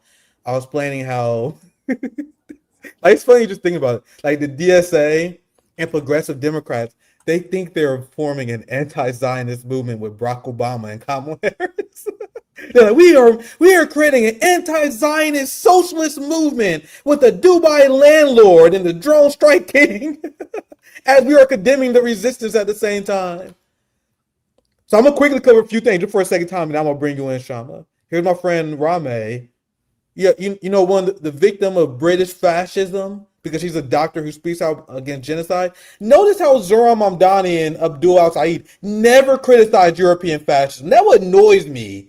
Like, that'd be one thing if I'll have a principal opinion about authoritarian. They don't even do that. They're like, I'll just condemn Cuba, I condemn Venezuela, Iran, I condemn only the enemies of the empire, but I will ignore the UK imprisoning doctors. In fact, people like AOC would say the UK has the kind of socialism I want. You know, the kind of socialism to crack down on pro-Palestinian activism. Anyway, that's who Rame is. They are allowing Arabs and Muslims into power to contain the anti-Zionist movement. It's textbook counterinsurgency to save Israel. It's crazy to me how many people call themselves socialists and anti-establishment fighters who don't even realize that. Because the only thing I would slightly disagree with you on is when you explain how AIPAC was spending a ton of money to create so he can lose. Guys, and this is very small pushback on that. Like, I call bullshit on that. Like, a lot of people are falling for these political theaters because who benefits from AIPAC spending? They spend a lot of money in ads. That goes towards the revolving door. They are paying their friends. People are like, man, AIPAC really flushed all this money down the toilet. No, they didn't. Like, these massive AIPAC cash injections benefits the ruling class and the Democratic Party operatives. The media companies who support the Democratic Party and their agenda, they get rich because of AIPAC spending. And so while they was doing that to enrich themselves with the revolving door, you also have J Street, who is a Zionist organization who endorsed Abdul Al-Said. So when people say that, well, don't you know that AIPAC and Zionists want to defeat?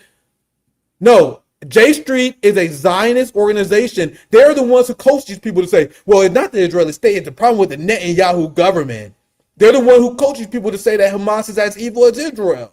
They're the one who coaches him on all his positions. Why do you guys think he condemns Iran? He supported the Syrian head choppers. He condemns Hezbollah. These are J Street positions. So when people say that the Zionist lobby was against them, you guys are falling for political theater. I'm not saying you, Kshama. I'm just saying in general. People are falling for political theater when they repeat this. They're not burning AIPAC tabs. That's part of the political corruption machine. He was supported by J Street. And this is the guy that people think is going to lead some sort of revolutionary change. Again, you mentioned this earlier. I just got to show the audience this, just in case they didn't see it. Here's the Dubai landlord that people think is a socialist. I am not somebody who is a socialist. I believe in capitalism. I just believe that capitalism has to be regulated. Forgive me for actually wanting to regulate trillionaires and billionaires so that we can build schools and roads. I know you guys really want to put me into a category. I'm just saying that take me on what I tell you that I'm trying to do. I've been very, very clear and consistent about the fact that I just think billionaires should pay their fair share so our kids get to go to good schools. It's not that radical. So why did you say you never call for defunding the police? This is a little bit more that I've seen before. I think this is when he walked by What's defunding the interesting police. about that comment is I go in as far as defining what I mean by that. You disagree with investing in libraries and public services and social services. You fixate on the word defund, but what I'm talking about is war material that we made too much of during the war in Iraq. And then because we had too much of it, we had to find somewhere to sell it. So we sold it to a whole bunch of local police departments. I believe in investing in retention and retirement for law enforcement. No, that's a red line. Me and Zoya, we started 10 Demands. That's one of the biggest red lines possible. This is how you know someone. That's liberal speak where they support the police state. They support retention for police officers, more law enforcement training. This is neoliberal speak from Al-Said, the guy who's the landlord who supports capitalism. And this has been my chief criticism of these people. This is the criticism that you have. So how can people in DSA, how can anyone accuse us of being unreasonable when my critique is correct? My critique of these people is that they don't want a socialist revolution. They want to be managers of capitalism. So then I say that, and then DSA people are like, man, Nick is a troll. He's a record. He's just talking shit. And then they will come out and then affirm what I just said. They're like, well, I'm not a socialist. I just want to manage capitalism. That's my critique of the. You guys consistently prove us right. And here's Mamdani. I just want to quickly go through some reasons. I'll get you in here, Kshama, after this one, because this is along the same line. My critique of Zoran Mamdani from day one was that he wasn't here to establish socialism. He wasn't here to fight against Zionism. He was here to rehabilitate the Democratic Party. And do you guys know how many Zoran fans looked at me like they was fucking stupid when I said that? Like, what do you mean? What do you mean Zoran said he wanted to rehabilitate the Democratic Party? Oh, no, he said it multiple times in campaign speeches.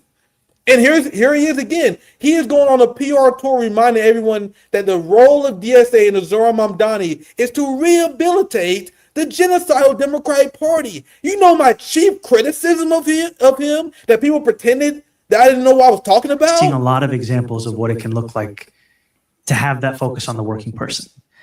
People who understand that affordability isn't just something you say, it's something you have to deliver. And that in doing this, we're not running away from the Democratic Party. We're going back to what the party used to be. You think about FDR and LaGuardia. Yeah, I miss those FDR Japanese internment camps. What universe are you talking about? I'm sorry to interrupt. Let me play it. I'll get you in here, Kshama. Let me finish it. You think about the New Deal. That's what the Democratic Party once was. That's what it could be again. And if we want to win, I think that's what we have to become. But these goddamn FDR Democrats. The New Deal was established class peace and reform capitalism and gave the capitalist class the breathing room they needed to later scale back the wins that the working class later achieved. It was the best thing that ever happened to capitalism, by the way, which the black working class did not benefit from. But sorry, I was wanting to cover a few things. Kshama, I want to get you in. Feel free to take on wherever you want. We still got a few more things to cover. Yeah, I mean, I'll just say a few things. One is that certainly there's a fundamental breach between what Zoran Mamdani and the DSA leaders represent and what we're talking about. You know, we're talking about revolutionary movements to actually overthrow capitalism, and you know, we want to win a socialist world, and that has to start by taking the big corporations into democratic public ownership. That's like literally the minimum first step. And they're talking about governing under capitalism.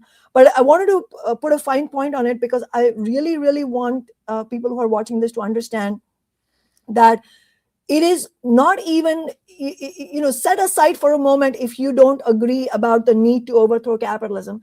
The problem here is even more insidious in that it is when people say they want to manage capitalism, they're not actually talking about they don't mean, look, I don't agree with Kshama and Nick about overthrowing capitalism, but I do believe in building militant movements to win the maximum possible for the working class on the basis of capitalism. That is not what they mean when they say, I want to govern capitalism or I want to manage capitalism. What they mean is that there's going to be a whole bunch of electeds and other, satellites around them, NGO leaders, staffers, all kinds of, labor leaders, labor staffers, all of them who are going to make nice little lucrative careers for themselves while making sure that the working class has a dead end to its movements. In other words, governing capitalism does not mean delivering anything significant for the working class, even on the basis of capitalism. And that is why the study of history and theoretical understanding is so crucial for having the revolutionary clarity that we need to build the most successful movements. And one of those lessons is how Canada won its healthcare. Canada did not win its public healthcare on the basis of people like these DSA leaders who want to manage capitalism or govern capitalism.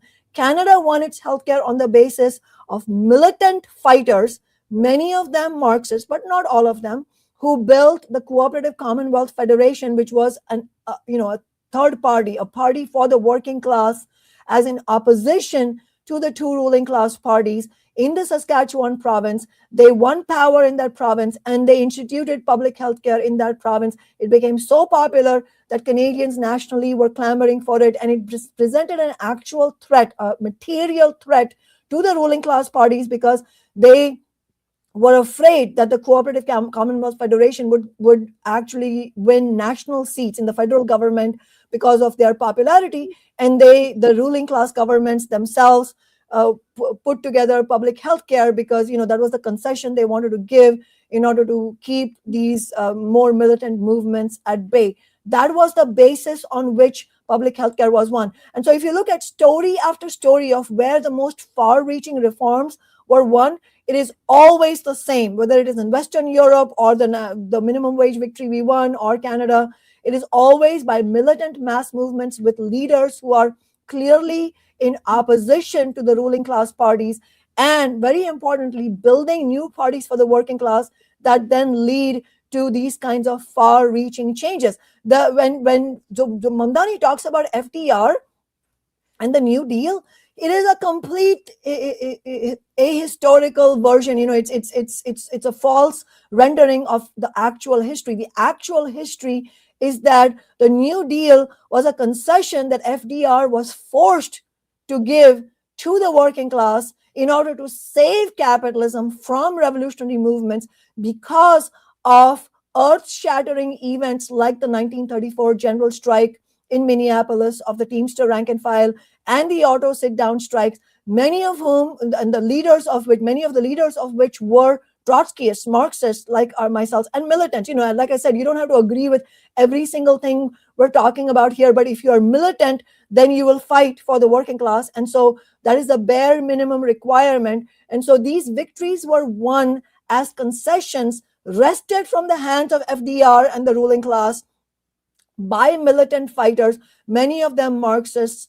And so for somebody to say that FDR was who gave the New Deal and that's the kind of Democrat I am, well, what he is really saying is that he's not going to fight for the working class in the way the rank and file socialist and militant Teamsters fought in Minneapolis to make that general strike happen. And I should also mention that all of these victories, many of these victories that were won in the mid and earlier of the 20th century, they were all inspired by the Russian Revolution that happened in 1917, which was the most progressive event in world history. And it took actual revolutionary movements to build these kinds of things and win these victories.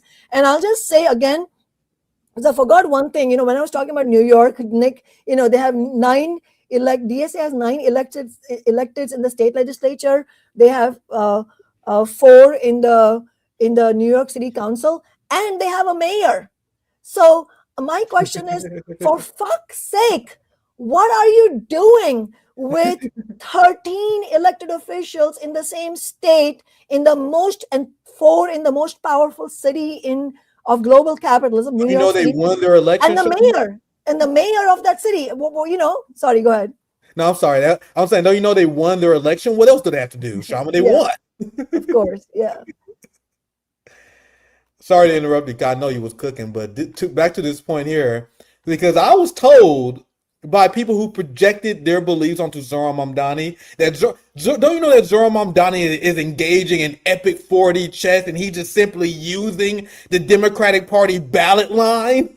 Have you guys heard that one? I heard that a lot.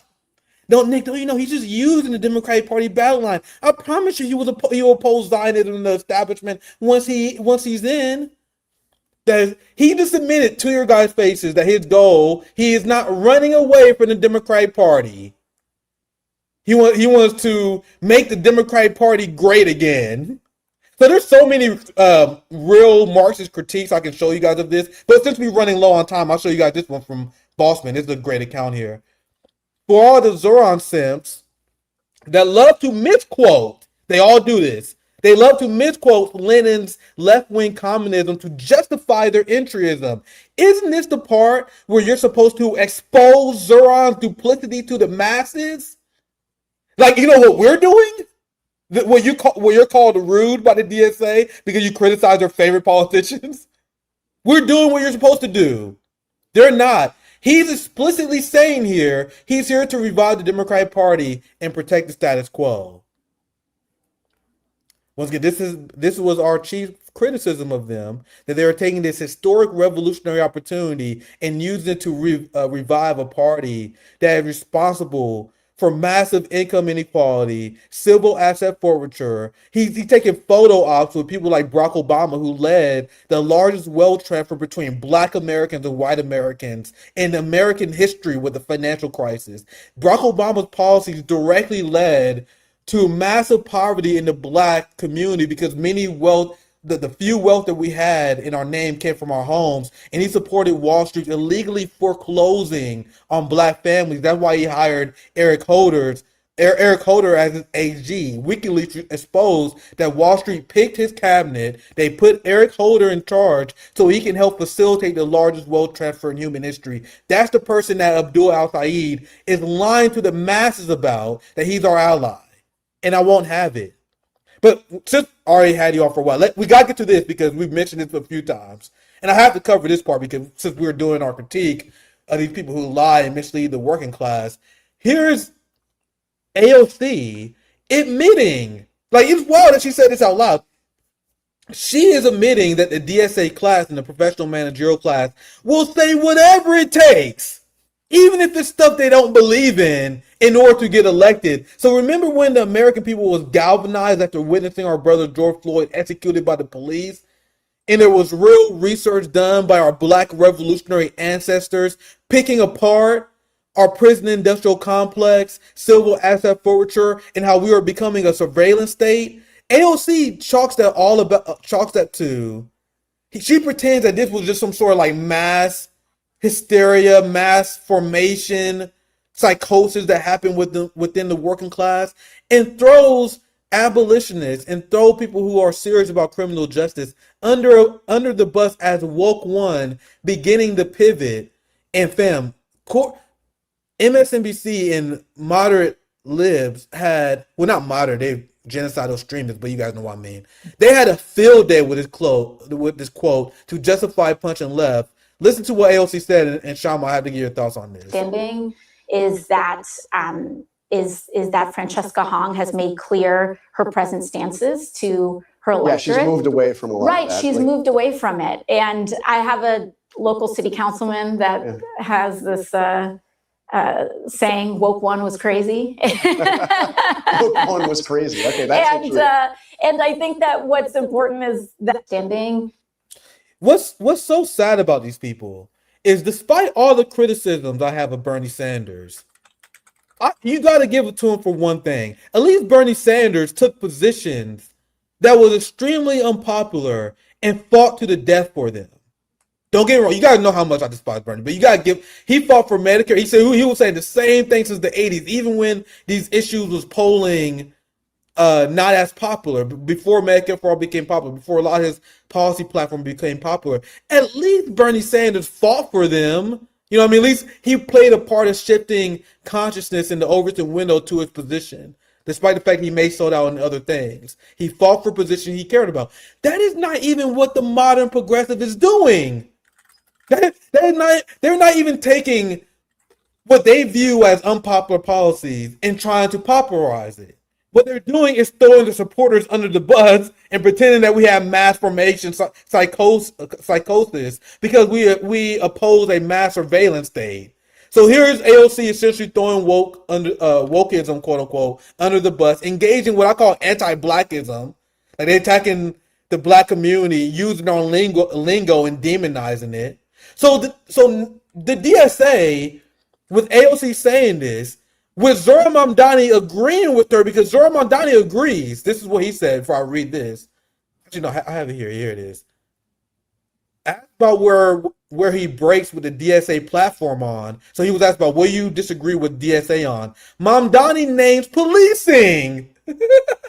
Remember something he used to be critical of? And then he became mayor, where he was in the most important thing America can do is rein in the police force for the working class. That's why it's good to have a progressive mayor. He like, nah, I'm gonna give it to a Zionist. I'm gonna allow Jessica Tisch to take charge, and I'm actually gonna spend pensions and invest in retention of police officers. Things that Zoran actually said, but people ignore. So Zoran Mamdani agrees with AOC that the progressive movement should now be pro-police state, pro-censorship. So think about it. So the DSA is pro-NATO, pro-police state. What exactly is there to be excited for, Kshama? What exactly is there to be excited for? Because you remember that fascism in the UK I was talking about? You know how they have a complete police state in the UK where they lead the world in arrest because of people who are cracking down on pro-Palestinian criticism? You want to know what AOC endorsed? She wants that. In the United States, I reported on this many times before, AOC vote to back the Israeli lobby's bogus anti-Semitism definition, which will criminalize Palestinian protest. But if you oppose this, Kshama, you're just woke. This is why Zoran Mamdani joined with genocidal Zionists. He met with a notorious pro-genocide rabbi. I apologize, I'm blanking on his name right now. I showed the receipt before. He had a meeting with a rabbi where he promised that he will protect synagogues that would sell on our Palestinian land for protest, because he said he wants to defend religious freedom.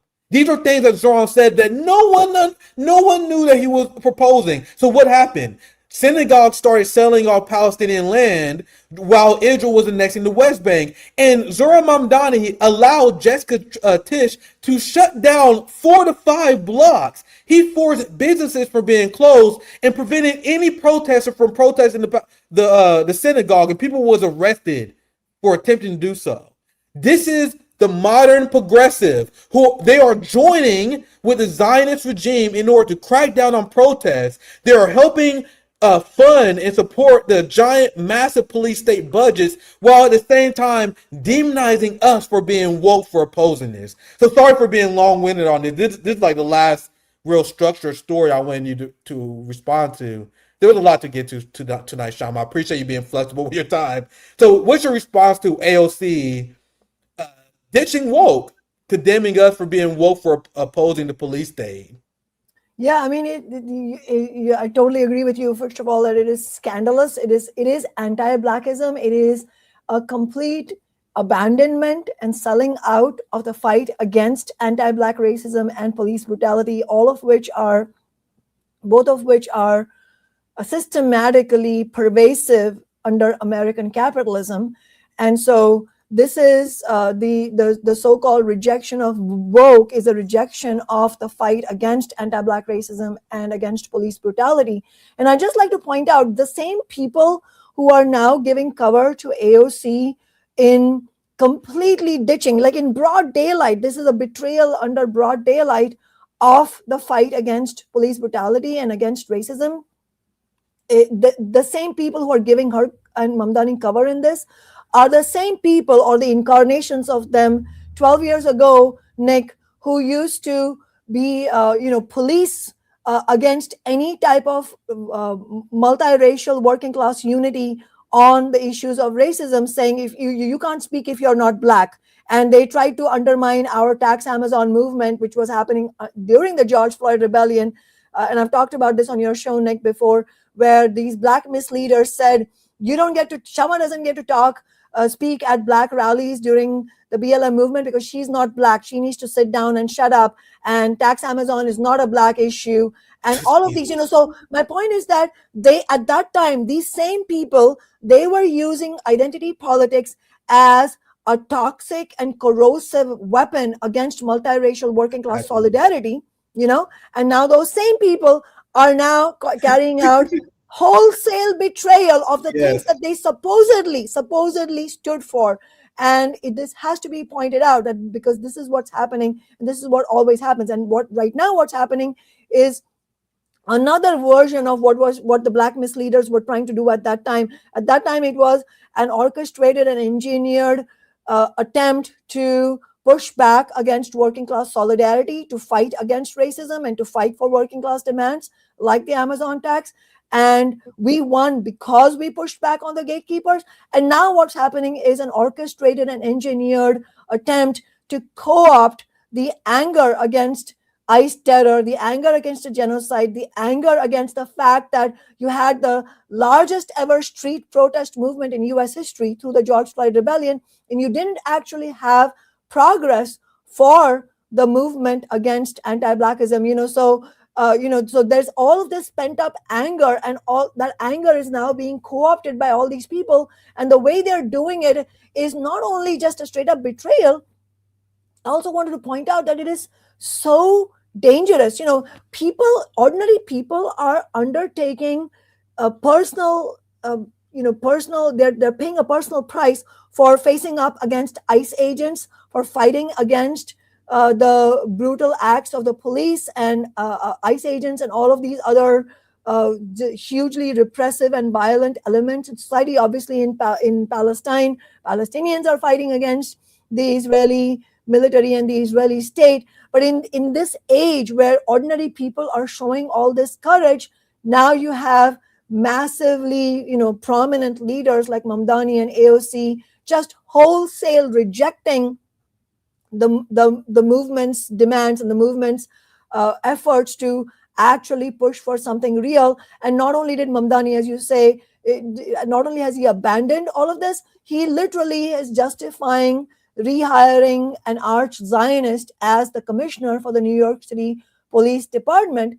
And then all of this is very much related to both AOC and Mamdani just unconditionally giving their stamp of approval to Hakeem Jeffries, and then saying, and look at this is why I'm pointing this out, and then saying that it's, suggesting that it's somehow anti-Black to not support Hakeem Jeffries because he's Black. You see the constant circular logic that they will apply against us. That is why, Nick, I wanted to just share at this moment that our only real guideline, our only real compass, political compass, can be what is in the interest of the working class and how can we build maximum possible principled solidarity among working class people. That is the only North Star we can have. Otherwise, we will be led astray hither and thither by these types of leaders. We cannot afford that. We don't have time to fuck around because the planet is literally burning right now. We are facing climate catastrophe that is at our doorstep, and it will, and many aspects of it are already irreversible, but we have literally only decades to save what can remain as a habitable planet. And here we are, fighting against these kinds of people. So just to be clear, on the issue of police, Workers Strike Back, our organization, we're fighting to build a new party for the working class and for oppressed communities. And as part of that effort, we're also fighting for elected community oversight over police departments with full powers on hiring, firing, policies, and procedures. And we're also fighting for taxes on the rich and cuts to the bloated police budgets to fund affordable housing and living wage jobs. All of this goes hand in hand with a fight to end the funding for the genocide and military aid to Israel and for a permanent arms embargo on Israel. So all of this, we have to keep fighting on these issues. We have to fight to win over as many working class people as possible, to break from the Democratic and Republican parties into the project of building a new party for the working class. And I'll also add that when they say, you mentioned 4D chess, Nick, how they say, oh, well, it's 4D chess. It's, as we know, but just to reiterate it, it's not 4D chess. Betrayal is just betrayal. Anyone arguing that betrayals of working people by politicians are some sort of 4D chess are either lying to themselves or they're lying to us, So, and I'll just say that we haven't seen anything yet. Just wait till AOC is on the presidential campaign trail. It will be started. It's just getting started. It will be started. Yes, exactly. It will be betrayal on steroids. And I have to say, it is disgusting to watch people like Medea Benjamin post, these nice photos with AOC saying, hey, we should have her run for president. All these DSA leaders simping after AOC, like, please, AOC, run for president.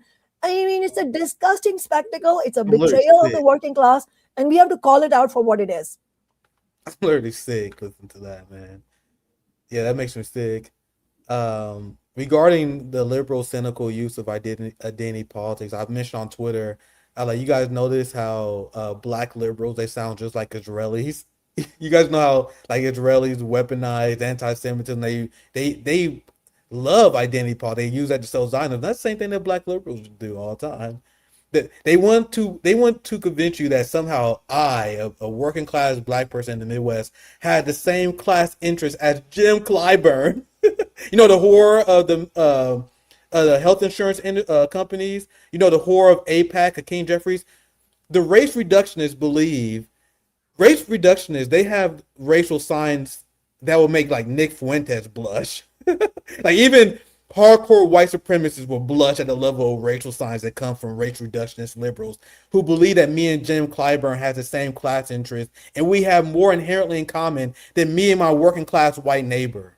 That's what a race reductionist is, which is why I'm a proud class reductionist, where all our struggles are connected through class struggle. Black people and people who are bottom of racial hierarchies, they are part of the lower working class. Everything is based on class. And the liberal who engage in race reductionism, these are the same people who are now justifying giant police budgets as they want you to believe that they stand in solidarity with the black community. These are what the Black Congressional Caucus supports, the AIPAC lobby. And regarding AOC, and I quickly just have to respond to this, we're nearing the end here. AOC and the progressives throwing this issue on the bus prove how they never actually want to accomplish social change. Because how are you guys not making this argument? Think about the fighting chess they pretend to play, Kshama. They're saying that we can't run on defunding the police. We can't run on taking on the police state because that's massively unpopular. How can you not make the fiscal conservative argument? Fam, I've been on Jake Shields, I've been on right-wing shows, and I've got through commentary. I got right-wing people who agree with me on this. I have MAGA accounts who tell me they agree with this all the time. You want to know why? Because defund the police, the idea of liberating themselves from the police state, it was originally a libertarian argument. Like old school libertarians, you know, the don't tread on me, small government people, that was one of the few things that we used to agree on. Like old school, like rednecks, they used to hate the police. You know, they believe in small government. At least they used to. So guys, I troll conservatives on this issue. Oh, I live in Missouri. I talk to these white boys. I'm like, I thought you believe in small government. If you don't believe in don't tread on me, okay, bet, I'm down. Let's get rid of the CIA. Let's get rid of the FBI. Let's defund the pit. I called their bluff. And a lot of them who are good faith, they're like, God damn, I'm up for that. Bro, the American people do not support the police state. How are you guys running away from this fiscal argument when we spend more on our policing than other countries do in their military budgets? You guys can't make the argument, especially when you got all these white boys going, and you got these like Karens, they impose, they say, oh, I feel so unsafe. The police spending a record amount of money and the Americans still feeling they still feel unsafe. And you can't make the argument how our massive police budgets are unaffected when it comes to solving crime. You can't make that argument. And what does it say? And I was deeply involved. That's how I got started, fam. With 10 demands, I started as a citizen journalist being tear gassed by the KCPD. That's why I had a tweet that went viral where I have pictures of us being attacked by the police. That was a long time ago. You guys realize, and this is why the establishment demonized our movement, because we were successful. This is why AOC is going after them. What does it say about the DSA that they wasn't able to harness this? The one of the most hidden facts about the defund the police movement that people still don't reconcile to this day. The fact that the majority of the American people agree with the idea. Don't get it twisted. There are polls where they ask people about the phrase defund the police, but when you ask them about the substance, I'll read it here. This is from multiple polls that came after and during the defund the police movement. A majority of voters want to reallocate funds from their local police budget to crime prevention initiatives such as counseling, drug treatment, job training, and education, including 74% of Democrats and 55% of independents. So you tell me that majority of people support the idea of defund the police. I don't care what you call it. I just want the dub. So the majority of people agree with our ideals, but you guys see how DSA runs away from it, despite the American people being for it. Now you know what they're actually here for. They're here to shut down a debate where we are winning. And one last thing, sure, and I'll give your final thoughts, because I had to throw this in here to wrap our stream up. For the people who don't know where this is coming, going back to what we were saying on how they're just getting started, you guys have no idea the depravity that AOC and Abdul al-Said and Zohran Mamdani is willing to go to maintain their power. People will say, well, they engaging in 5D chess because they want to win the election. Okay, what about re-election then? You think they want to win? What do you think Abdul al-Said would do in order to win re-election in 6 years in a deeply competitive purple state in Michigan? This is why I call out their support for NATO, because it's a character test. Fam, if they're willing to lie to you about NATO and the fact that there are Nazis in Ukraine, what else are they willing to lie to you about?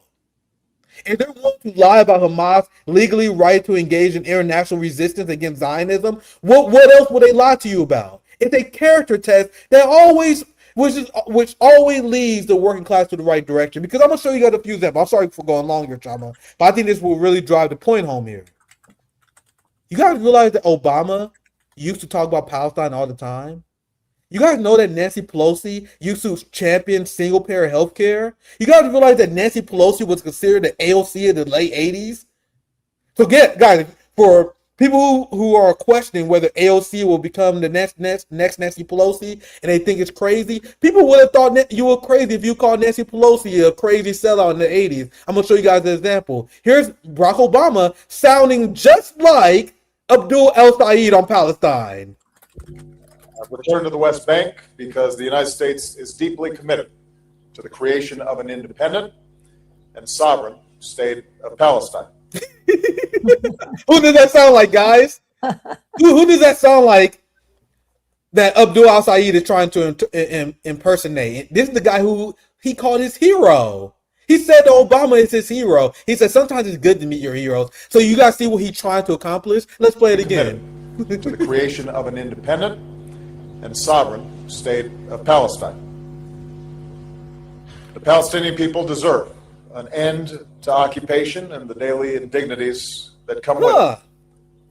Palestinians deserve to move and travel freely and to feel secure in their communities. Who does that sound like? Like people everywhere, Palestinians deserve a future of hope. Who does it sound like? Their like? rights will be respected, that tomorrow will be better than today, and that they can give their children a life of dignity and opportunity. So for sake of time, I'm gonna cut it short there, but you guys see where I'm going. The last thing, the truly last thing I will share with you is this. A lot of people don't know about this. 1993.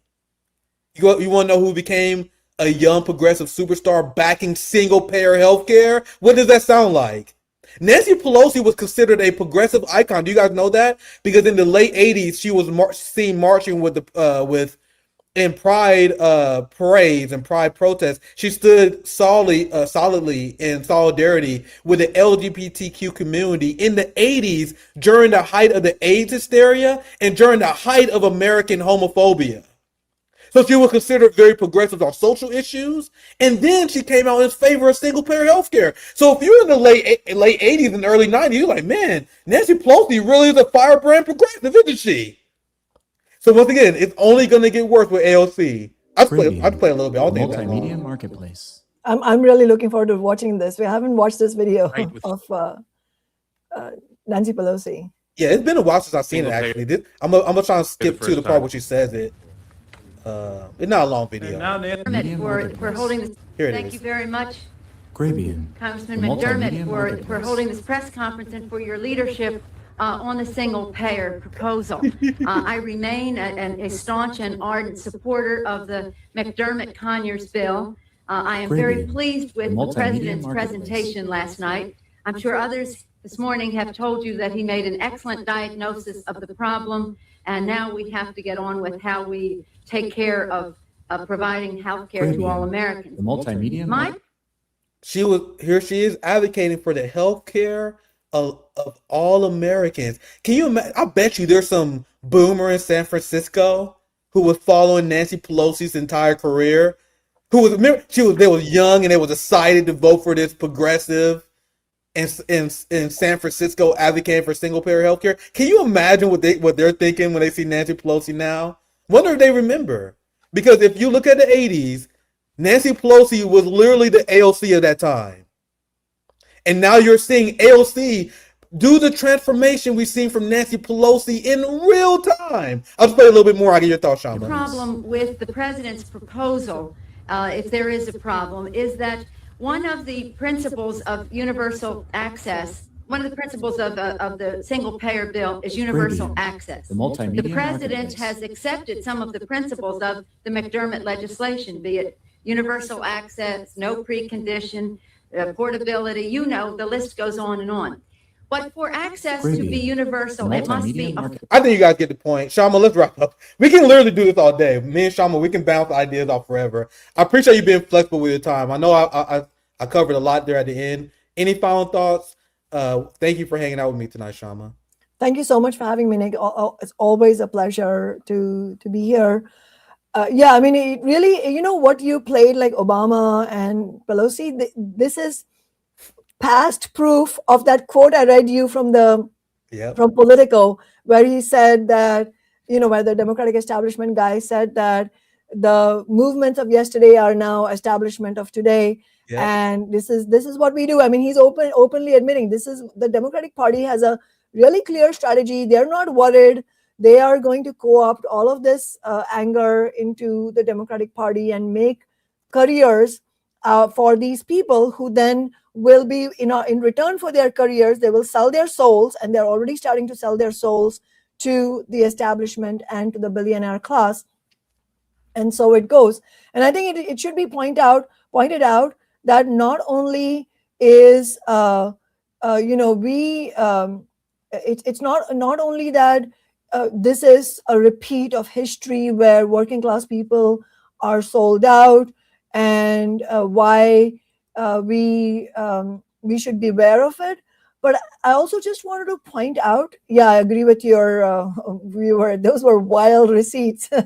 Yeah, in 30 years, guys, I'll tell you, in 30 years, they're going to be like Gen Beers or whatever they're going to be called. They're going to be young progressives going through old videos of AOC. Yeah.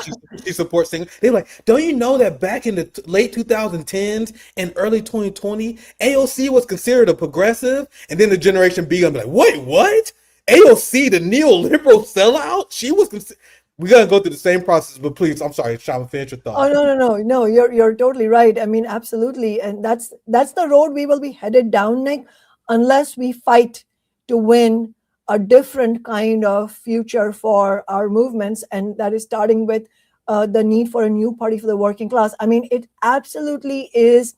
I mean, hopefully, in all of your viewers who are so struck by these clips, you know, I hope you see why we are insisting that we need a new party for the working class. You can see that the Democratic Party has been a complete dead end. It's corrosive for building any kind of movements.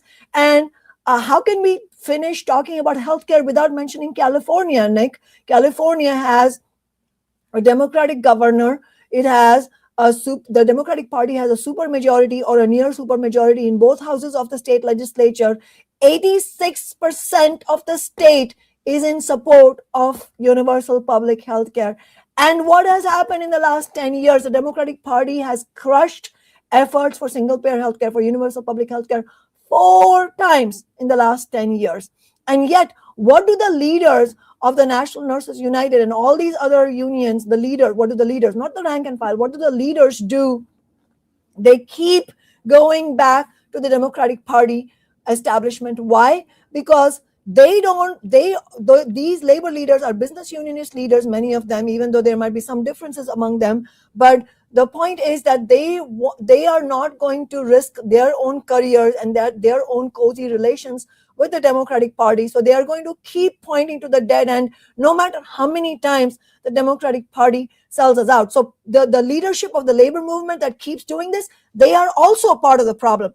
And, you know, all of this story, it's like a movie, Nick. It's coming around full circle because I'm talking about California. You know, we're talking about healthcare. We're talking about how the Democratic Party co-ops movements, and over 30 years, you know, you become the establishment, all of that. And then the DSA leadership in Seattle that viciously opposed supporting our campaign, what did they do in that meeting? They attacked me for attending the meeting via Zoom, claiming that I didn't even take their endorsement seriously, the prospect of their endorsement seriously, because I didn't even bother to show up in person, even though they knew that I was at that time in California, in the Bay Area, in support of a universal public health care rally in Sacramento that the DSA leadership and the labor leadership refused to support. And this was organized by the rank and file of the union movement in California. They are part of an organization called California United for Single Payer. Workers Strike Back has been in solidarity with them. They, CUSP is they go by the acronym CUSP. They invited me to speak, and we were speaking there about the need to break from the Democratic Party as the minimum first step to win universal public health care. There is not going to be universal public health care unless we have a movement that not only breaks from the Democratic Party, but is in opposition to the Democratic Party and the Republican Party, because that is the only way to be in opposition with the billionaire class. Refusing to be in opposition to the Democratic Party is like saying that I will be in opposition to the billionaires in the morning, but not in the nighttime. It's like that, because that's meaningless. That's meaningless. That means you're not in opposition to the billionaires. If you say that I'm going to be in opposition to the billionaires only half the day and not the rest of the day, that's what it is akin to when you have labor leaders who are unwilling to break from the Democratic Party. So that is the bare minimum starting point. And needs to be mentioned, what did these labor leaders, including the leaders of the National Nurses United, what did they do in the governor's race? They could have supported Butch Ware. What did they do? They supported Tom fucking Steyer, a hedge fund billionaire who has made his money by exploiting the poorest countries in Africa, like Ethiopia and Mozambique, by exploiting, these debt-ridden countries. Basically, it's like, it's a form of neocolonialism. And so here you have labor leaders and DSA leaders, all of them supporting this billionaire. He didn't even make it through the primary into the general election. But the point is that this is the kind of rotten dead end that these leaders are presenting. And that is why it is super crucial. Like when people ask me what are the next steps, obviously I urge people to attend our upcoming Workers' Strike Back meeting on August 30th, and also a Workers' Strike Back convention next year. And Nick, obviously we want you to be there. We'll be doing a similar thing where we'll have an open meeting the day before, and then the Workers' Strike Back convention for members the day after. Obviously this all has to be discussed with Workers' Strike Back members, but that's the general outlines. All of this is important. But what makes Workers' Strike Back so crucial is the fact that our starting point is break from the two parties of the billionaire class. If you don't have that starting point, then whether you intend to or not, you are selling working class people down the river. And the urgency could not be more potent. We are facing a genocide, imperialist wars, slaughter in Gaza, West Bank, Yemen, Lebanon, Iran, Iraq. We are facing climate catastrophe. We're facing a cost of living crisis so acute that people are just in utter misery. And we're facing surveillance cameras for surveillance state, AI, data centers, mass layoffs. I mean, this whole world is in crisis as far as billions of people are concerned. And it is super urgent that we have organizations that point the correct way forward. And we don't have organizations that do that. We have a real shortage of those organizations, and this election, as far as our race is concerned, it really exposed how much of the so-called progressive podcast universe is really willing to have any courage. I mean, other than a few of us, podcasters like yourself, like Brianna Joy Gray, whom I really am grateful to and really commend her enormous courage in standing up to all of these things. I know really appreciate Due Dissidence, the Jimmy Dore Show, Glenn Greenwald, all of these shows that Katie Halper, all of these shows that covered us. I know I'm missing many of them, but that's only in the interest of time, not because I don't want to mention them. But the point is that those are exceptions, and the rule is all this whole podcast universe that is in the business of giving cover to the DSA leaders and the progressive Democrats. We cannot play around with that. We have to fight for a working class party that is in opposition to the Democratic and Republican parties. Kshama Sawant, my friend, thank you for hanging out with me tonight. Kshama's a real fighter, and you guys know we're ride and die. Kshama never gonna sell out. to the Zionist regime, and we're gonna be there to support. I love Worker Strike Back. I'm gonna be with you guys when you organize your conference. So thank you for joining tonight and hanging out. It was one hell of a marathon. We had you for nearly 2 hours, so I appreciate you being generous for your time. So make sure you guys follow Kshama Sawant, Worker Strike Back. Make sure you guys pay attention to the announcements regarding those national. We're gonna be covering as well. We're gonna make sure you guys know when it's happening, but we're gonna be there to support the what do you call it, the national convention, the national meeting you guys are having. We definitely will be there. So thank you for joining us once again. Any final thoughts, anything else you want to promote, Kshama, before we get to some questions with Zoya?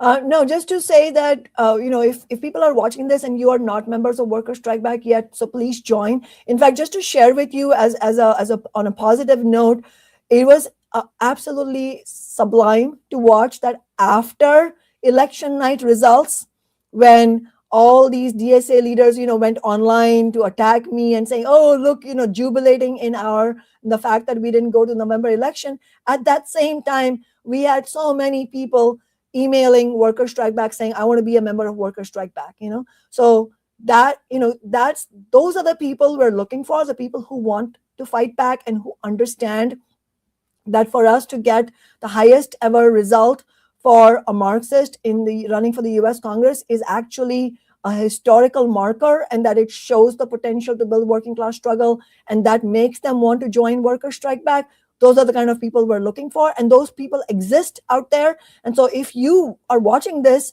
and you are really inspired by our struggle and by this conversation, then so please join us, and let's actually build a meaningful fight back in solidarity with working class people and in solidarity with the Palestinian and Lebanese people.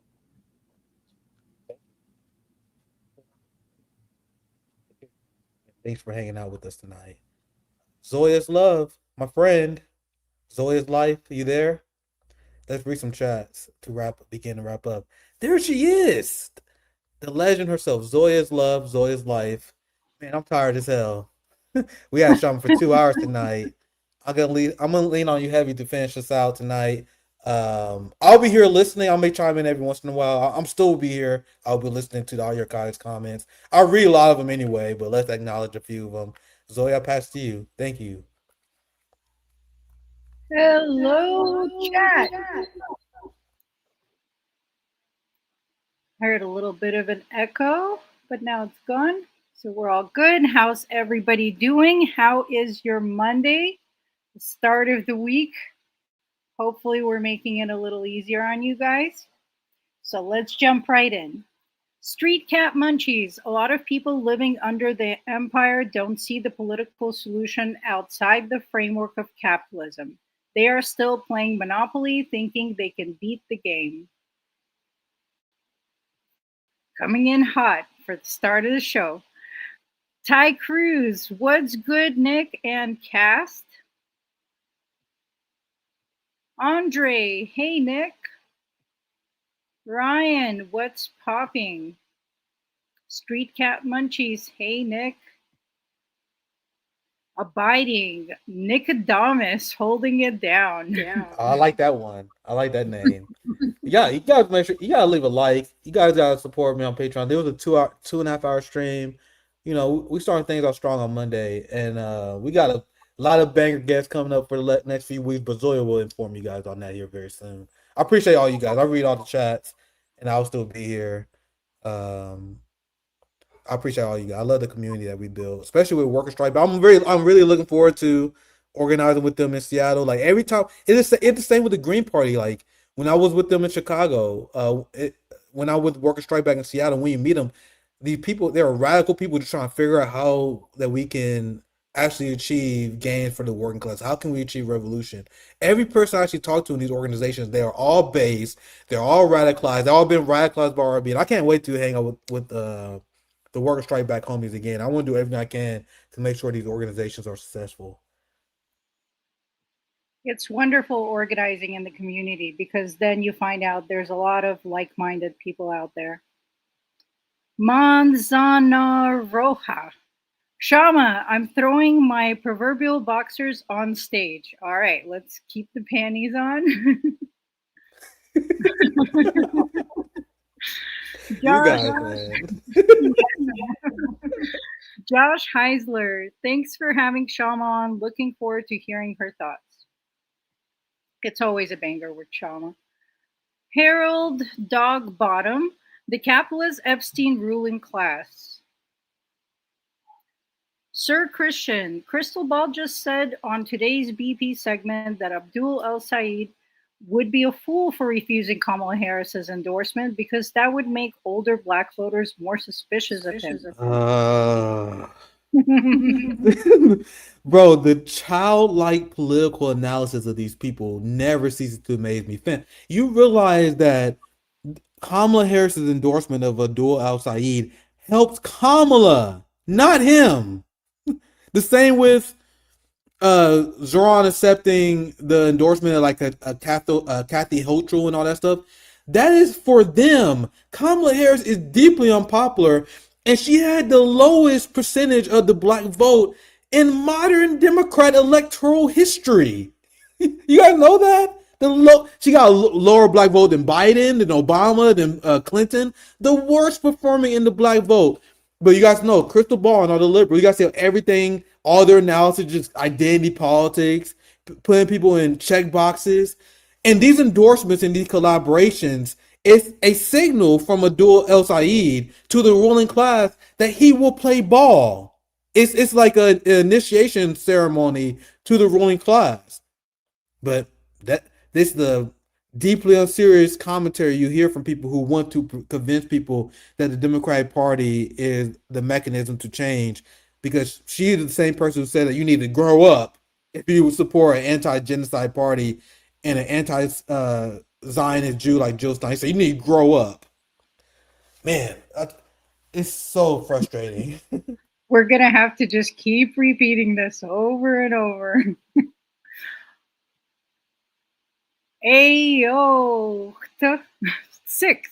You would think Lindsey Graham, being such a Ukraine war supporter, would make NATO leftists question their position when they literally disagreed with him on every other issue. Yeah, the contradictions are obvious. It's completely irrational. They somehow created a pro-war left. Violin, every working class is being forced into austerity, so they can be blamed for the crimes of those robbing them. Make it make sense. Those robbing them own the propaganda machines. Sparky, the population is down by like a quarter. This is regarding Ukraine. That includes deaths and those that fled the nation. Ukraine is devastated by this. It's more like half the population between the regions that have been liberated from the couped Ukraine fascist government and people who just left in millions.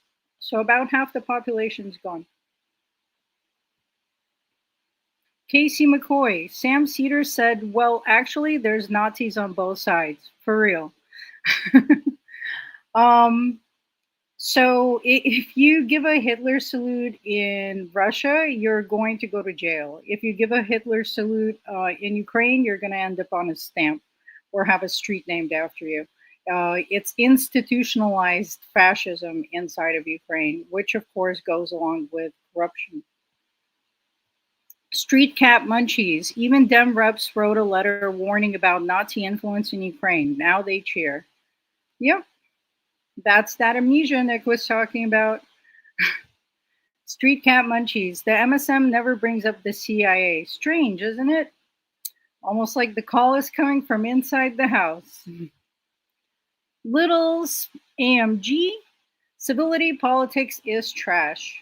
Indeed, it's just a way to tell us to quiet down while we suffer.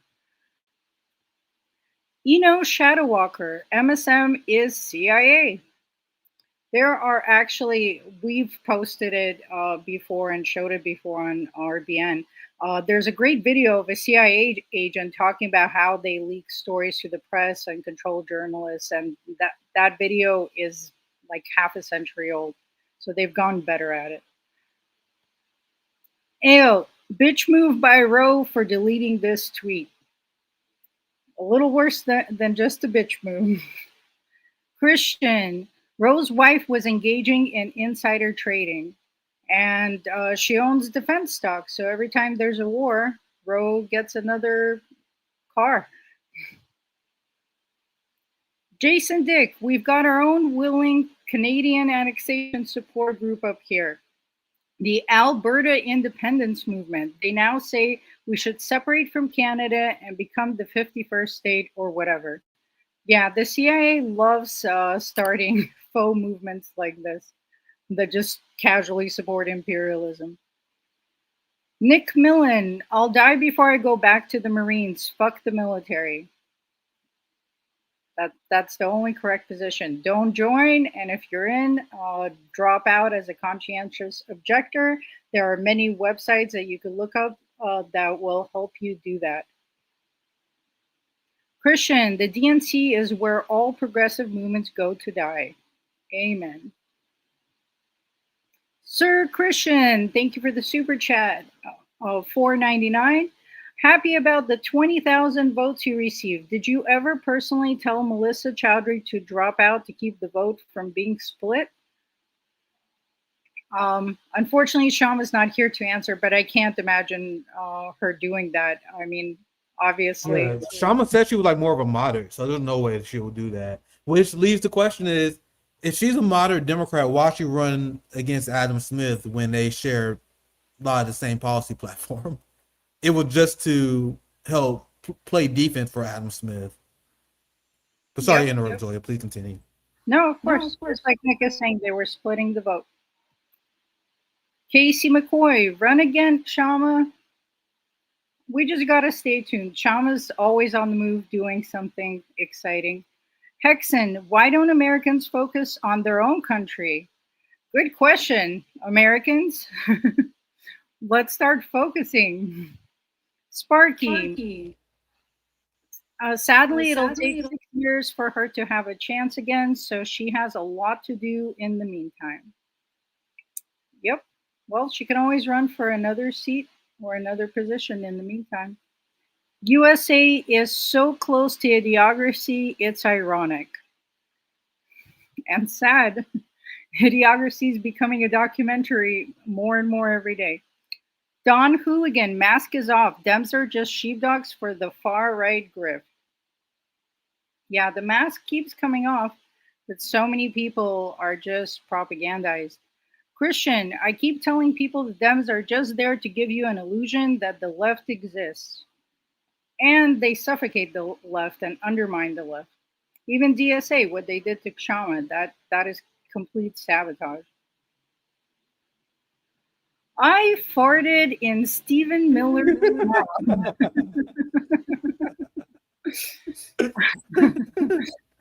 Abdul El-Sayed is a cut for Empire. I love the stuff that you guys forced Zoya to say for me.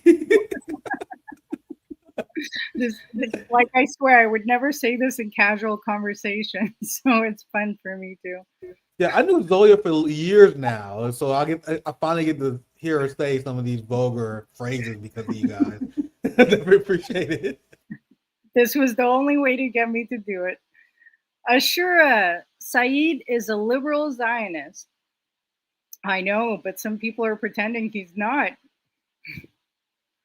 Fred K, his eyes and demeanor reek of a practiced politician. Absolutely. Kareem, maybe get your candidate more than 12% of the vote, and then you can critique winners of elections. Actually, we can all just criticize any candidate or any winners of elections. And getting 12% is actually really significant running independent against establishment candidates. Plus, DSA has lost a lot more races than they won, but suddenly they're pretending that never happened. Yeah, Cream, he wants to see your credentials first. Before you peasants, you fucking workers. You better not fucking criticize a politician. You better have some credentials first. What elections have you won? How much money is in your bank account? That's essentially what you're saying. You know how much money it takes to win an election in the United States? You need to be a capitalist. So essentially what Kareem is saying, I'm sure this is one of many DSA hate watchers. They're saying in order to be able to criticize a politician, you must be a capitalist. You must be successful in this imperialist system. You must infiltrate the society and improve your worth with your credentials before you are allowed to criticize politicians. Now ask yourself, who benefits from an ideology like this? Who benefits from the ideology that believe that you have to quote unquote accomplish something? You have to quote unquote have credentials before you criticize politicians. Think about how elitist that is. It's supposed to mindset a lot of these shit libs, right? I love it. I love these kind of hate comments.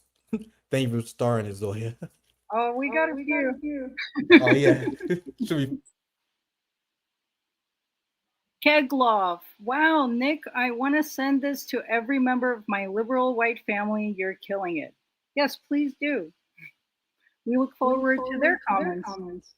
Like, guys, you have no idea how many like suburbanites and MAGA people like, man, you turn me against the Ukraine proxy war. I hear that all the time, Zoya. When people say they would tricked by Ukraine and they don't support it because of our program. That's the kind of shit I live for. I don't have the biggest platform. I'm not here to be the biggest clout chaser, motherfucker. I'm here to influence and drive people to my side. Which is why I don't even understand. Why will you sell out? Like, don't you want to win people to your side? I'm trying to influence people to my position. That's why I do what I do. So I appreciate all you guys. Violin. It was a noble fight, Kshama. Indeed. And the fight continues. And Kshama reached a much larger audience with her messaging, and she got incredible support nationwide. So I know a lot of candidates, even Justice Democrats, who did not win their first run and then won their second run. Ilsa AMG. Labor let us down. It's labor leadership. It's not labor. Labor leadership is misrepresenting labor. Catrell, we love you, Kshama. Mitch McConnell's turkey waddle. AOC has won all of her races for Congress. You see how a lot of these are on X? Like, bro, this is the DSA X user who are seething because of our interview. What name one policy proposal that AOC accomplished from her platform? Don't worry, I'll wait. You guys realize that AOC accomplished as many of her policy platform agenda as I have, but she got elected office. They have done studies, and it's shown that AOC is among the least effective Congress people. You know how crazy that is in the do-nothing Congress to be labeled one of the most ineffective people in terms of passing policies? That's AOC, and meanwhile, DSA people still think she has accomplished nothing. In fact, AOC is the perfect example on why DSA entryism doesn't work. Assuming this is a real comment. Oh yeah. Yeah, these liberals, bro. Those DSA people on Twitter are seething. They'll never forgive Kshama and myself for criticizing their failed entryism strategy that haven't accomplished anything except them folding on their own policy platform, like fighting for Medicare for all, endorsing House speakers, supporting wars. Zoya, have I ever argued that my criticism of the DSA is that they don't win elections? When have you guys ever heard me say that? I never criticized them for their inability to win elections. It's what they do after they win, which they are utter and complete failures. And AOC didn't win because of DSA. She won because of a nationwide movement coming on the heels of being dissatisfied with Democrats and Republicans and looking for an alternative. And she was grassroots funded because we were told as long as we that's the issue, that these candidates are owned by corporations, and as long as we fund them, grassroots movements, that they will deliver on policy. AOC's first campaign ad said that we can have Medicare for all now. That was her own words. So they campaigned to the left, they took our money, and then they betrayed us. AOC voted with Biden 91% of the time. And so did the rest of the progressives. Some of them higher, some of them lower, like Rashida's at 89%. But we're effectively getting the same policy results, the same voting results after donating our grocery money. Kareem. How has Abdul El Sayed sworn loyalty to NATO? That's a wild accusation. Oh, I love this Kareem guy. I really hope we keep Kareem on our channel. I'm dead serious. I love people who disagree with me and set me up. Like the whole war in Ukraine is about whether NATO had the right to expand to Ukraine. That's it. That was a big driver to start this conflict.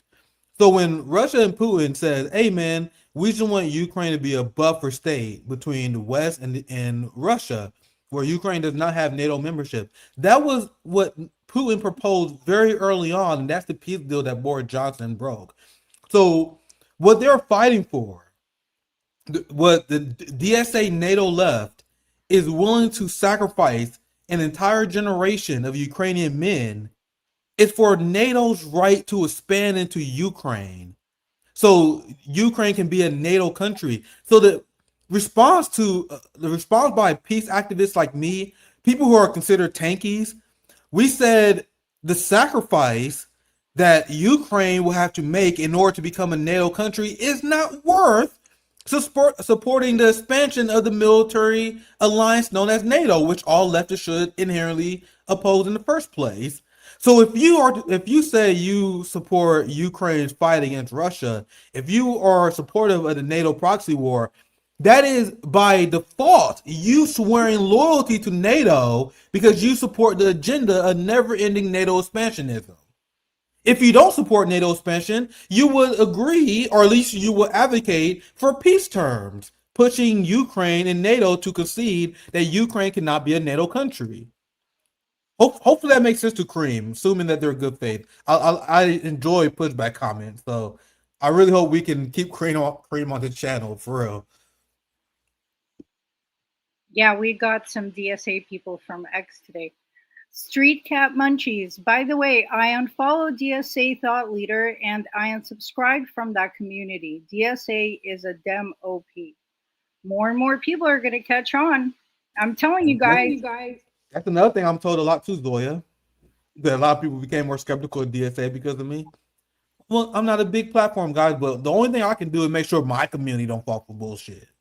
You know, I mean, I don't have superpowers. I'm not omnipotent, but I can at least make sure the people in my community knows what good. So I'm glad to hear that. And there are, of course, great people in DSA that are just members, not in leadership, obviously, but they're just people looking for an organization to do some kind of mutual aid and tenant strikes. And those people should stop paying dues to the DSA, break off as a chapter, and just still continue doing community good work. You don't have to be attached to this national leadership, which a lot of DSA members disagree with vehemently. So don't be scared to start your own organizations. Poach all the people from the DSA membership and start your own thing. I've been pushing that for a while. Andor dude, the Ukraine flag left want to virtue signal and promote every war the Democrat Party wants to push. Absolutely. Don Hooligan, since war is destruction, the Western economy has won every war in modern history. The contracts are the point. It's a scam. Military-industrial complex is scamming all of us. JB Joints, brother, what up, Kshama?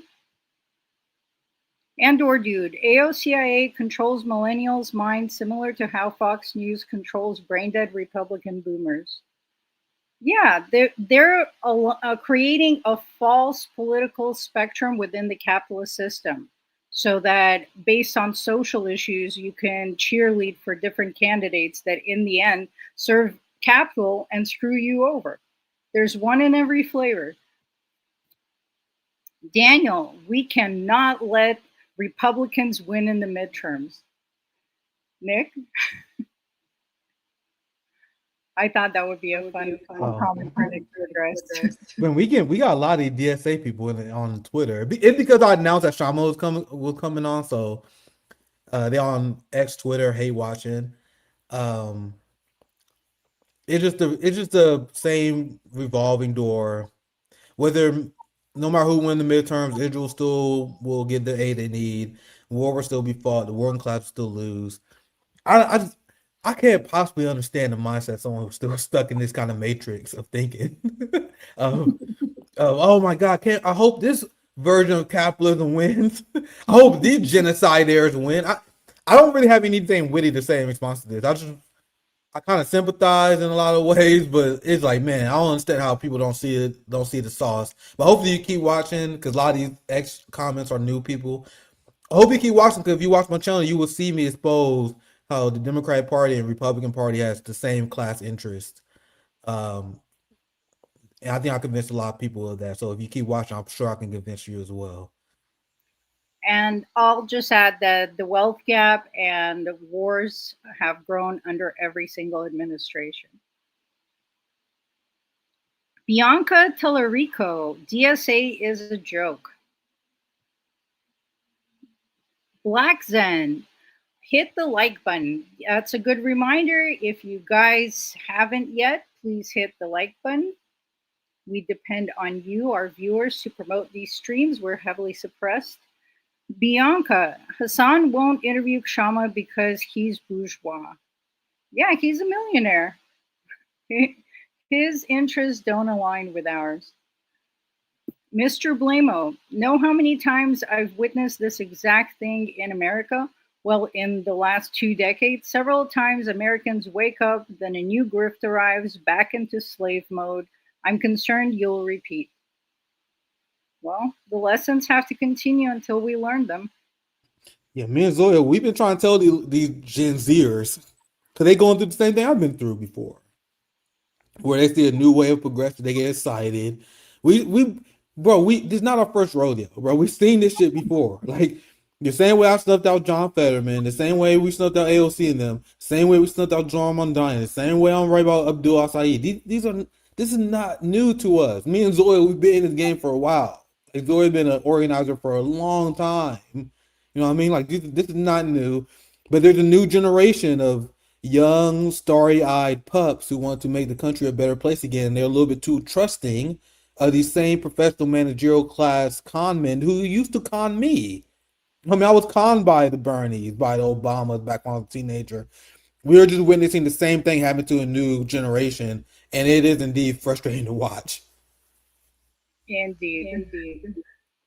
Virgo Moon, thousands in other states supported Kshama. Yes, exactly. I mean, she got major donations nationwide, because when Kshama passed the minimum wage in Seattle, that movement went nationwide, and minimum wages were forced to be raised in other states. So anyone that tries to tell you Kshama hasn't achieved anything is uninformed or a liar. Truth Sensei, love, like, sub, share. Yes, please do all of those things. Listen to our audience. My friends know Hibbo. It's the Goy Industrial Complex. Yeah, that's the Hassan Zoran people. They're good Goys who design it. They wouldn't let you know that we condemn the rising threat of anti-Semitism on the left. That's definitely real. We're going to smear the working class as hateful and bigoted in order to protect a genocidal institutions and organizations. That's the Goy Industrial Complex. Big shout out to my friends, Snow Himbo here. Go ahead, Zoya. Oh, sorry. Oh. Violin, anyone know how mutual aid actually works yet? I'm still in the dark. I would say the Black Panther Party was the best example of mutual aid, actually building independent infrastructure in your community that people can rely on. And when Black Panthers were organizing, they went to a lot of local businesses and asked if they could use their space when their businesses were closed. So it was a community effort with everyone donating space, time, supplies. And that's what real mutual aid is. Right now in the digital age, we do a lot of digital fundraising, but in reality, we need to build these infrastructures in our community. Paul R. Gauthier, smash that like button. Okay, these were good comments, so I'm going to have to read the handle again. I farted in Stephen Miller's mouth. We can't really talk about what needs to be done on social media. Right versus left nowadays is a distraction from what we should be focusing on, which is bottom versus top. We're all working class. The rich are our enemies. That was like a Twitter thread. Yeah, this boy's on fire. He hates Stephen Miller and he's on fire. Yeah. Keglov, Kshama is great. We think so. Great as a candidate, great as a person. The franchise, let's go. Dama Kuno. Yeah, eventually material conditions are going to catch up with America, and we're here for it. I mean, we're not making this happen, guys. It's not that we want the working class to suffer. It's just that a few dead people wrote many books on this over a century ago, and it's all happening the way that they described. This is late stage capitalism. It's a science, my friends. It's the inevitable science. The temperature will continue to grow. Anger and anxiety of the working class will continue to build. The capitalist class will continue to push. And tick, tick, tick, tick, tick, tick, tick, tick. It's all about where does that revolutionary bubble burst? Where does that anger and inevitable betrayal of the working class, when does that spill over to real revolutionary action? It's inevitable. What we try to do is to stop it, is to help facilitate that process with the least pain possible. To try to explain what I mean by that, instead of waiting for thousands or more people to die without access to healthcare, we try to warn people we need a revolution right now. Instead of waiting for more people to get killed by police officers, we want people to engage in revolution right now. And then when people say, "Oh no, not time for revolution," and as people continue to be tranquilized, then more awful stuff will happen to them. Once again, we had nothing to do with it. We're just saying it's gonna happen, and then we want to have change before more people are hurt. You know what I mean? Hopefully that makes sense. I'm tired. I'm sorry, guys. I'm tired as fuck. I don't know if I explained that well. Please go ahead, Zoya. No, that was really good. And we just want to direct that energy into creating and building a better world for the working class, because people are going to get upset and we're going to get more violence in the streets. We're going to get more crime. People are poor, people are desperate. But what we want to do is not have just pointless violence. We want to direct the working class into organizing a better system. Sabi Raza. Really great first run results, Kshama. 12% the first time running that race. Keep building, like the Green Party. Virgo Moon. Gatekeepers have health insurance, good income. The system works for them. Yep. Food Dog. Genuine question. Why should an American worker support you at all? What if they don't care at all about Israel or Palestine? Well, Kshama delivered on domestic policy, which she went over, and she's out there always on the front lines, striking with unions and workers and for any social justice movement that aligns with her platform. And she's been doing so for years, including donating a big portion of her income towards all of these movements. So Kshama's focus is on domestic policy, but they're interconnected. And that's the main thing that people need to start understanding. Shin O'Beely, thank you for the $5. A new Medea was a fraud. The founder of Code Pink is married to a millionaire, and Medea has ties to PSL, which is funded by a billionaire in Singapore. Yep, receipts. Man with long last name. USA is the richest country in the world because of imperialism. Everyone living here benefits from that, even if it's not by that much. There is no not caring about the rest of the world. Exactly.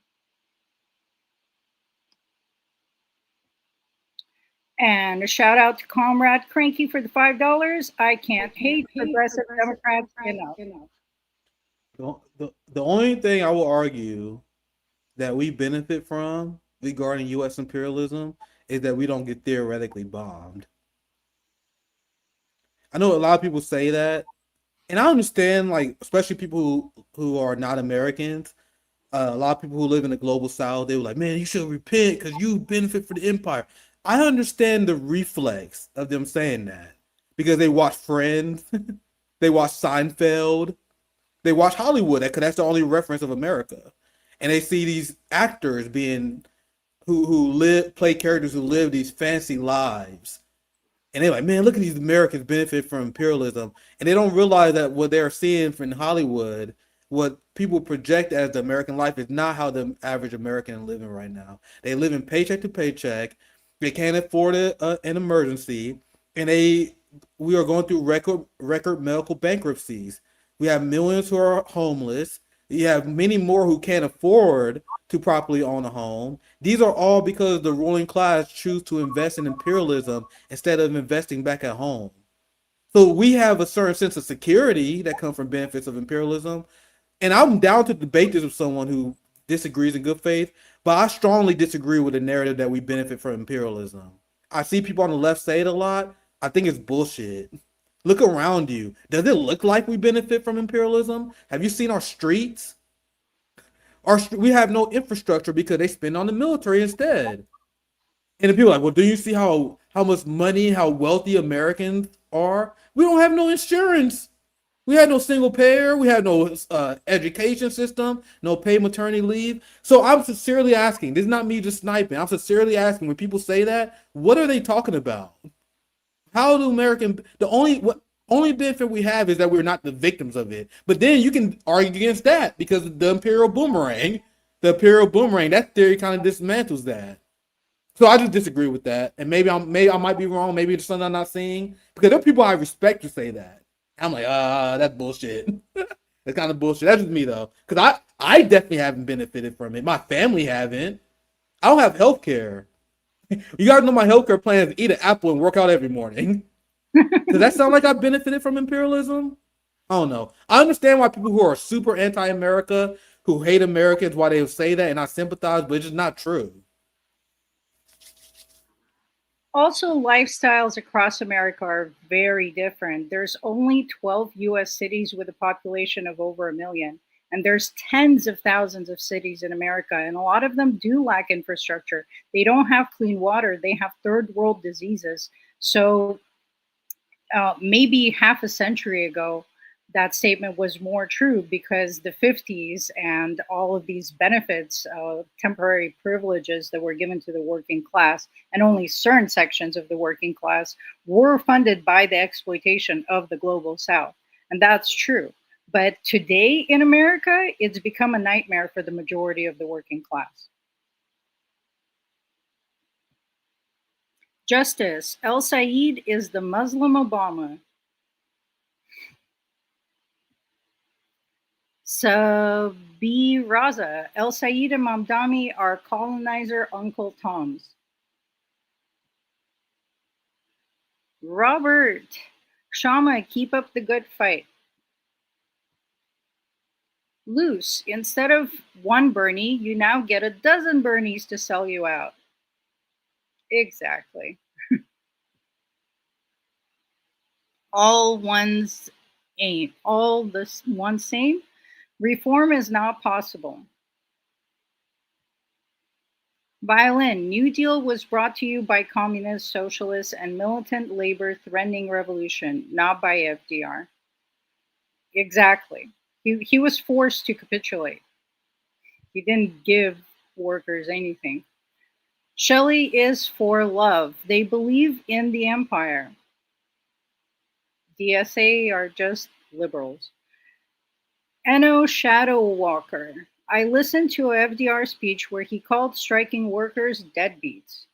Yeah, he absolutely had contempt for the working class, and they rebranded him as a hero. Yeah, I wanted to write on that more, but I was running low on time. I was like, all right, I'll let Shama take it. But bro, maybe it'll be a topic for another stream because we're about 3 hours in. But bro, the FDR worship, we covered it on RBN before. There's nothing that fucking annoys me more. There's nothing that made me cringe more than the FDR worship of progressive Democrats. Ugh. Conversation for another day, but it's disgusting. Yep. Selena, Mamdani is delivering for New Yorkers. How is this to be navigated? Bro, Mom Donnie is acting like any mayor should. Like, Americans are so abused. They will see a picture of Zoran Mamdani, a video of Zoran Mamdani fixing potholes. There was a viral video on Twitter. I don't know if you saw it, Zoya. It had like 15 million views where everyone was praising Zoran Mamdani. They said Zoran Mamdani came out and helped a local community fix a watering hole, and they got water for their water fountain, which is good. I'm not saying that's good, not good, bro. But that is average governing shit that happens everywhere around the world. So he's just doing what a mayor is supposed to do. That's at best. And then you have all the supporting imperialism. You have him.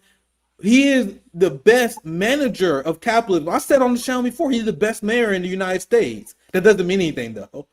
All the good stuff that Mamdani is doing, which once again, I'm not opposed to giving him credit for this. It's just what you're supposed to do as mayor. It's just Americans are not used to seeing that. You know what I mean? So they're just fixing a few potholes. To me, is not worth endorsing genocide. It's not worth throwing our global South brothers and sisters under the bus. You know what I mean? That's the social democrat devil's bargain that I push back on the channel all the time. You can be in New York and you can be happy that Zoran is doing his job as a mayor, which I do think when he turns like the job you're supposed to do as a mayor, fine, yeah, he's doing that. But he's still supporting Democrats and imperialism at the same time while not addressing the root cause of capitalism. He's not addressing the root cause that causes poverty. Through entryism and through winning these races as a Democrat, you're not freeing Palestine. You're not providing health care to your people. All the core policy goals that will fix the systemic problem of capitalism is not being addressed. You are getting competent governance. You are getting a better manager of the empire, but not anyone who will actually fix the systemic problems that the working class is going through. Yep, and he's not even delivering on his promises because he's continued several of Eric Adams' policies. He kept Jessica Tisch. He's attacking protesters, weaponizing the police, and was just giving a pro-police speech. There's a lot of campaign promises he's not delivering on. And Yeah, even didn't he also defund a few libraries that was against his campaign promise? exactly, He took money from the libraries to fund the NYPD more. No one else really covered that though. I was like, bro, what? Zoya's right. I'm sorry to interrupt, Zoya, but Zoya's right. There are a lot of things that Mamdani actually did betray people on, but a lot of people don't know about. But I was arguing on the things like even if I was to grant that Mamdani did some basic things, these are not the actions that is needed to liberate the working class from the struggles of capitalism that is suppressing them. That's on top of all the things that he lied about and didn't accomplish. Which the reason why Zoran fans, I see Zoran fans say this all the time, is that don't you know that Zoran Mamdani accomplishing all his campaign promises? No, the fuck he's not.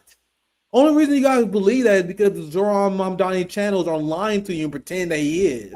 He haven't accomplished it. He haven't given free buses. You know they installed additional like chip readers on back of the bus. So what Zoran Mamdani actually did was improve infrastructure to make it easier for them to catch people who are evading fares, not providing free busing.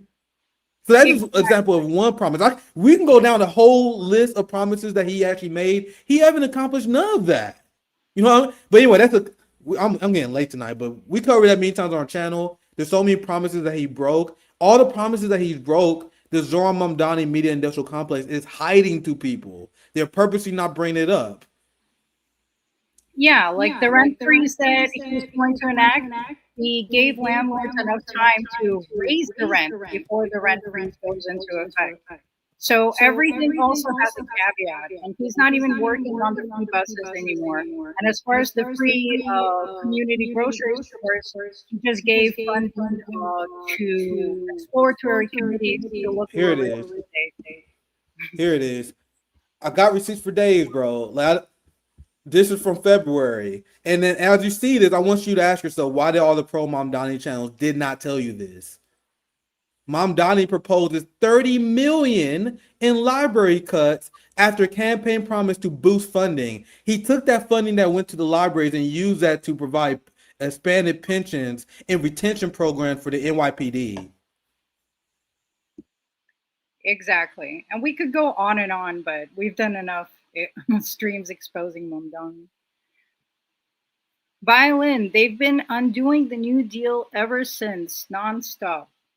Exactly. The upper classes will only give us temporary privileges when we rise up. That's why we can never be placated by them, because then they strip them away one by one. Exit. Kshama kills it every time. Snow Himbo, I will never understand how people are still falling for this after Bernie. Every one of these leftist, quote unquote, politicians just does the same thing. Oh. Plug people back into capitalism. Enough. We are done.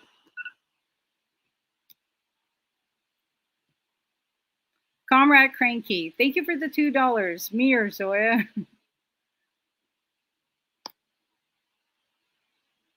Saul Good, Ruby Ridge. Khadija, Ukrainians are in Africa terrorizing. Again, a great example of why all of these struggles are interlinked. All of these Western crimes are being funded by the same actors. So they'll send weapons to Ukraine that end up in Africa. Oh, I'll have some Ukraine stories for you guys here soon. I was covering Ukraine a little bit when I was going after Abdul al-Said, but I had to cut a few receipts to make time for Kshama. But bro, I got some receipts. Zelensky was recently bragging about how he wants to buy Israeli weapons to help boost their industry. There's still a lot to cover on Ukraine, which the NATO left won't cover, but their support for that is so nefarious. I read this comment. Yeah, Nick, the point of politics is to have litmus tests. What don't people get? Yeah, the DSA, they believe that the point of politics is to concede on stuff that you believe in so you can win, and then they call that a victory. Exactly. Well said. Boo Hungiles, thank you for the $2. Nelly and Eminem and Cruz be repping Missouri. I only understood Eminem from that. Yeah, isn't Eminem from Michigan? He's not from Missouri. I think Nelly from St. Louis, but I think that guy's mistaken. Unless I'm he definitely from Michigan, bro. Eminem, Rome is a big Eminem fan. He's from Detroit. I have cousins who live in Detroit. I'm pretty sure Eminem is from. Maybe we were misreading this comment, but I'm pretty sure he's from Michigan, bro. Nelly, yeah, for St. Louis. Mike Check, thank you for the $9.99. Nick, you and Kshama's unwavering moral and revolutionary clarity is an oasis in the desert of the progressive, quote-unquote, left commentariat. Thank you both for your relentless spirit. Thank you. You know, we're human too. We thrive when we see that you guys agree with us and support the messaging, understand what we're trying to communicate, and appreciate that. So we appreciate you guys. You guys make us everything that we are. Chief Madhu, thank you for the $5. What is your opinion on poor and working class white folks who demonize America's cities? Let me say this. You know how liberals get upset when people do this? I have no problem with it. I'm one of the people who say all the time, like, dude, American cities are shit. Like Democrats, because they're institutionalists. I don't know, maybe if I'm misreading your comment or whatever, but they will get upset whenever conservatives talk about how horrific like blue cities are. I say, bro, you see how the South is? Have you seen American infrastructure? I'm one of the leading people. Forget conservatives. I'm like, bro, American cities are trash. I was just in Chicago and I was disgusted. It was dirty. There was homeless people everywhere. Remember, I'm a country boy. I live 25 minutes from the city. I don't like cities. I was in Chicago, and I'm seeing so many homeless people, and it's disgusting. Not the people, but the fact that people allow this to happen. Hopefully that makes sense. I'm not saying that they're disgusting. I'm saying that this system is disgusting. So I hope I'm interpreting your comment here correctly, but liberals be like, how can conservatives say American cities are disgusting, dirty? Doesn't that show how they actually don't love this country? This is the one thing we're supposed to be agreeing with them on, that the American cities are garbage because we invest a lot in police budgets, by the way, and we need to modernize our infrastructure. We should have cities looking like Moscow. Have you seen Moscow? Our most beautiful city in the United States look like garbage compared to Moscow. So if I'm interpreting your comment right, I believe that we should take the same position as they do. That's one thing I tell conservatives. Like, yeah, you think these blue cities look like shit? I do too. The rest states are also garbage, and we should be improving it. If that makes sense. If I'm interpreting your comment right. But yeah, I don't have a good opinion about American cities. I'm a country boy. I'm disgusted every time I go to Chicago. Love the people. City is disgusted. And with that, that brought us to our final comment. Let me tell you guys about our upcoming shows. Wednesday, we have David Miller. Friday, we have Dr. CBS. The next week, Monday, Ollie Vargas. Wednesday, Dan Kovalik. And on Friday, Showtime. Then for the next week, we have Aaron Good from Politically Homeless. So a lot of great guests from all over the political spectrum, but all anti-imperialists, of course. Don't miss these interviews and great discussions. Remember to support the show on Patreon. That's the best way. You can become a free subscriber, or you can get a membership for as low as $5. Really helps us just get some coffee. Oh, we got one more super chat. Chief Madhu, thank you for the $2. I live in Baltimore, so sentiment shared. DC is trash. There you go. Make sure to follow us on all platforms, Twitch, Kick, Rumble, X, Telegram, as well as donating to Gaza funds. You can donate directly, or you can buy stuff from our merch store on Bonfire, and 100% of the proceeds will go to Gaza funds. Remember to stay optimistic. Kshama made a lot of successful progress. She's made material wins, and this run is not the end. And it's not the end for any of us. We have to keep fighting. We have to keep organizing. And in the end, we will win. Lots of love and solidarity to all of you. Thank you guys for sticking with us tonight on this marathon stream. The streak continues, my friends. I'm always in the lab cooking. See you on Wednesday.